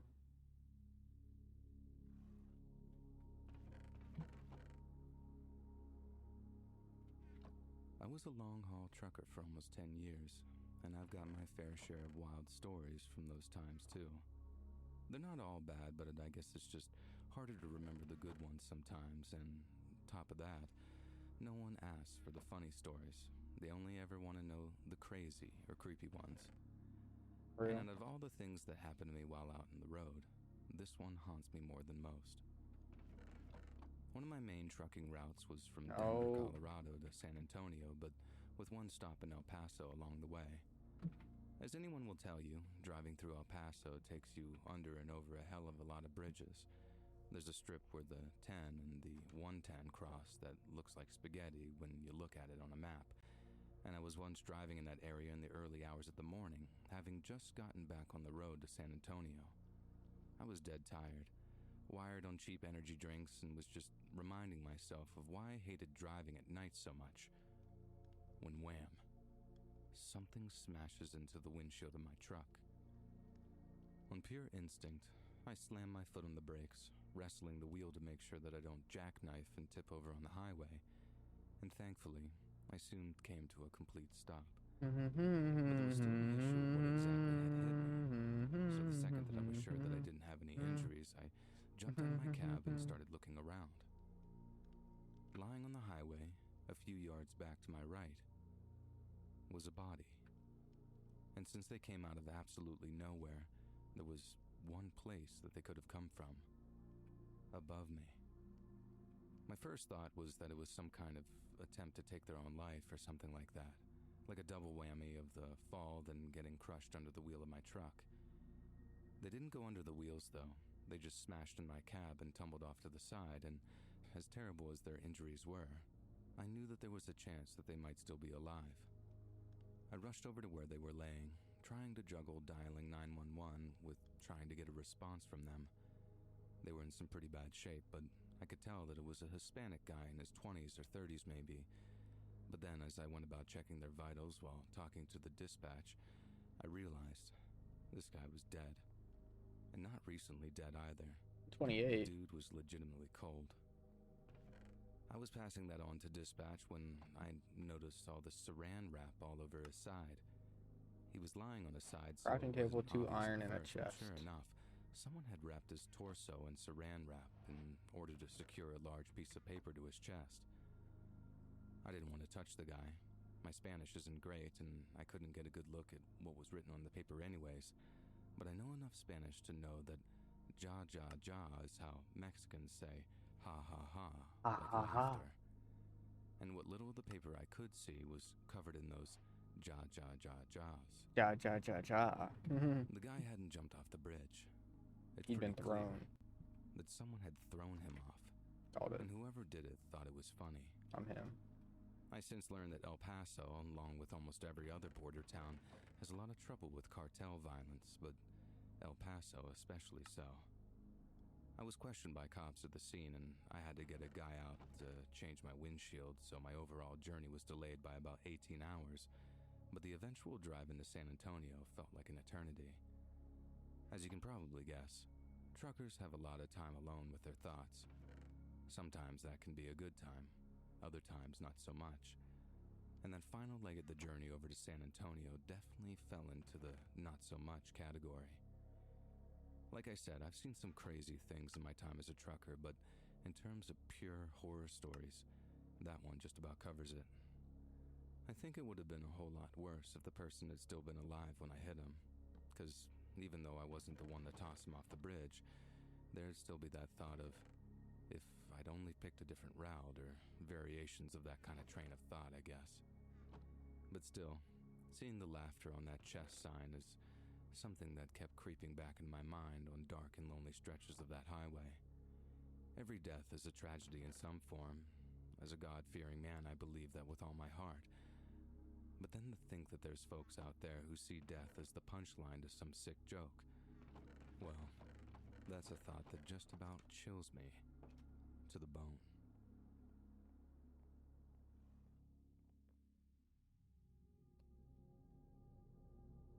I don't think I've even eaten a red airhead yet.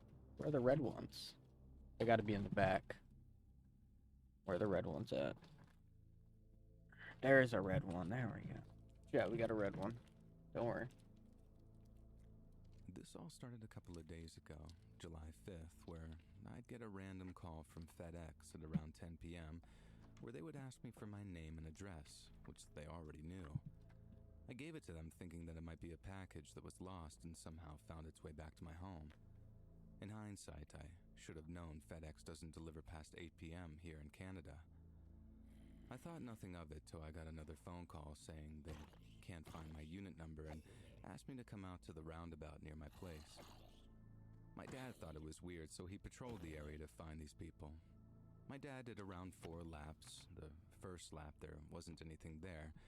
But then I got curious and joined him for the second lap, and yet again, nothing. I went back to my home, and my dad did a third lap around the house. He found a gray SUV in the corner, confronted them. They told my dad they aren't the delivery person, and my dad left to do another confirmation check. As he was doing this last lap, that same SUV wasn't there. The next day, July 6th, at around 6 p.m. to 11 p.m., we hear a doorbell ringing, and I went down to check, and it was 2 individuals around the ages of maybe 20. They knew my name and were calling out for me. I thought it was weird because I had never seen these people before. I didn't feel safe, so I didn't pursue them. They kept coming over and over again, so we called the police and talked about what we should do. The cops told me to contact them if it happens again. And so, the next day, July 7th, it was very quiet and nothing weird happened, so we thought the worst had ended and just went on with my day. And then the day after that, July 8th, it was that same quietness, but when the time approached 11 p.m., my security camera spotted an individual with a mask on taking a photo or video of my current house. And this was the breaking point. We contacted the police and informed them about this weird behavior. But just when we thought it was over, I was casually in the living room at around 3 a.m. the same day, July 8th, and I heard something sort of thunking outside on my balcony. I thought that it could be anything and didn't mind it till it thunked again. I went to the balcony to go see what I was hearing, and then it clicked. I was face to face with an intruder. I started screaming for help, and my family came down to check out the commotion. Thank God I checked the balcony that day. Who knows what else could have happened? Now today, July 9th, I haven't got a wink of sleep thinking of the terror that I faced. Am I one of the targets of a home invasion? How did they get my name? And what do they want from me?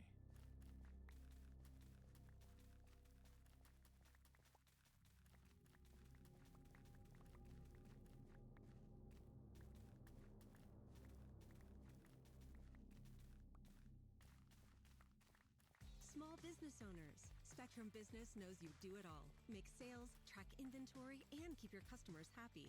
Keep it all going with Spectrum One for Business. For just $49.99 a month, get fast, reliable internet, advanced Wi-Fi with Security Shield, and a free mobile line for 1 year. Visit spectrum.com/business to get internet, advanced Wi-Fi, and a free mobile line for a year for $49.99 a month. Visit spectrum.com/business today. Restrictions apply. Services not available in all areas.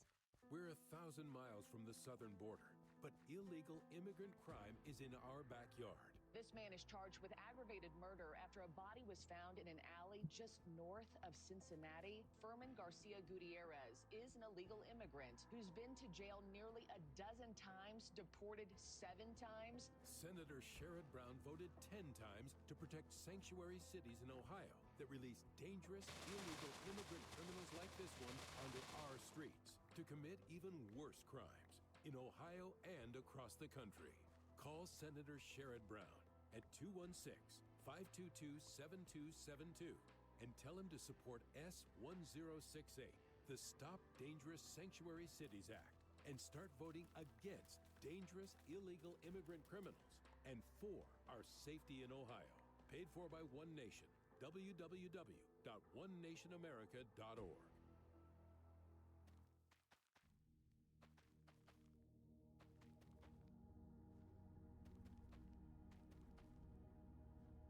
I, a 52-year-old female at the time, was traveling by car to an out-of-town job assignment. I had stopped at a popular, busy gas station/travel shop. Okay, it's Buc-ee's. To fill up the car, stretch my legs, use the restroom, and grab a snack. I was approached by a developmentally disabled woman who appeared to be in her mid-20s. She was looking for a ride to a town a couple of towns over. Her ride had abandoned her while she was in the restroom. She was a little upset. She didn't have a cell phone and didn't know any phone numbers, so I could call someone for her. I checked with the employees at the store, and they said that she had been there for an hour looking for a ride because she said her friends left her while she was in the restroom. I then made the decision to do something I'd never done before: offer a stranger a ride. I wasn't going to the town that she wanted to go to, but I was heading in that direction, and I told her that I could drop her off at the grocery store in the next town where I would be turning off to go to my destination. The grocery store was always busy, and it was very likely she'd have an easier time getting a ride to where she wanted to go also. And she'd be 5 miles away from where she wanted to go instead of 25 miles, and she'd have an easier time walking the distance if she had to. This was agreeable to her, so we set off. Right away, I noticed a van following us. I tried to lose the van, but it seemed to keep pace. Meanwhile, the woman wanted to play with my phone. I told her no, it wasn't a toy, it was for work, and I moved it out of her reach. The van speeds up and starts to get closer. The woman suddenly remembers her boyfriend's phone number, and we need to call him. I can't use my phone while driving. This was pre-car sync voice-activated operation, and I was approaching the outskirts of the business district of the next town, and no cell phone use while driving signs were everywhere. I told her, "We're almost to the grocery store. We can call him from the parking lot, okay?" And she becomes agitated and yells, "No, you have to take me home." I told you I can't do that. I'm not going there. It's in the opposite direction of where I need to go, and I'm expected soon. We'll call him from the parking lot, all right? She becomes more upset and frustrated, and I notice that the van is getting closer. I pull into the grocery store parking lot. It's about 4 p.m., and the grocery store is busy. I pull up in front of the store and ask for her boyfriend's number, and she can't remember his number. She won't get out of the car. She's arguing with me, and the van is pulling into the parking lot now. Our chat. There is a sheriff's deputy parked nearby, and I roll down my window and signal that I need to speak to him. He walks over and asks me what's going on. I tell him where I met this woman, and now she won't get out of the car, and under my breath, I tell him that there was a van that's been following us. The deputy tells the woman, "She brought you here where you asked her to. I think it's time for you to leave her car right now." Time to take a screenshot. She slowly gets out of the car, and I ask once more for her boyfriend's number, and she says, "You're crazy. I don't have a boyfriend. Oh, look, there are my friends now." And she points at that van. The deputy and I share a look, and he says, "Give me your contact info. I can delay them for about 20 minutes while I check their license and registration and lecture them about abandoning a special needs adult. You get out of here, and I'll check on you before my shift is over. And don't pick up any more hitchhikers." All right, chat. Went to my destination. Let me pause this. Sure that I got to where I was going. That's where we're gonna end the stream today. Make sure to tune in for the next stream. We're gonna be doing the same thing. We'll probably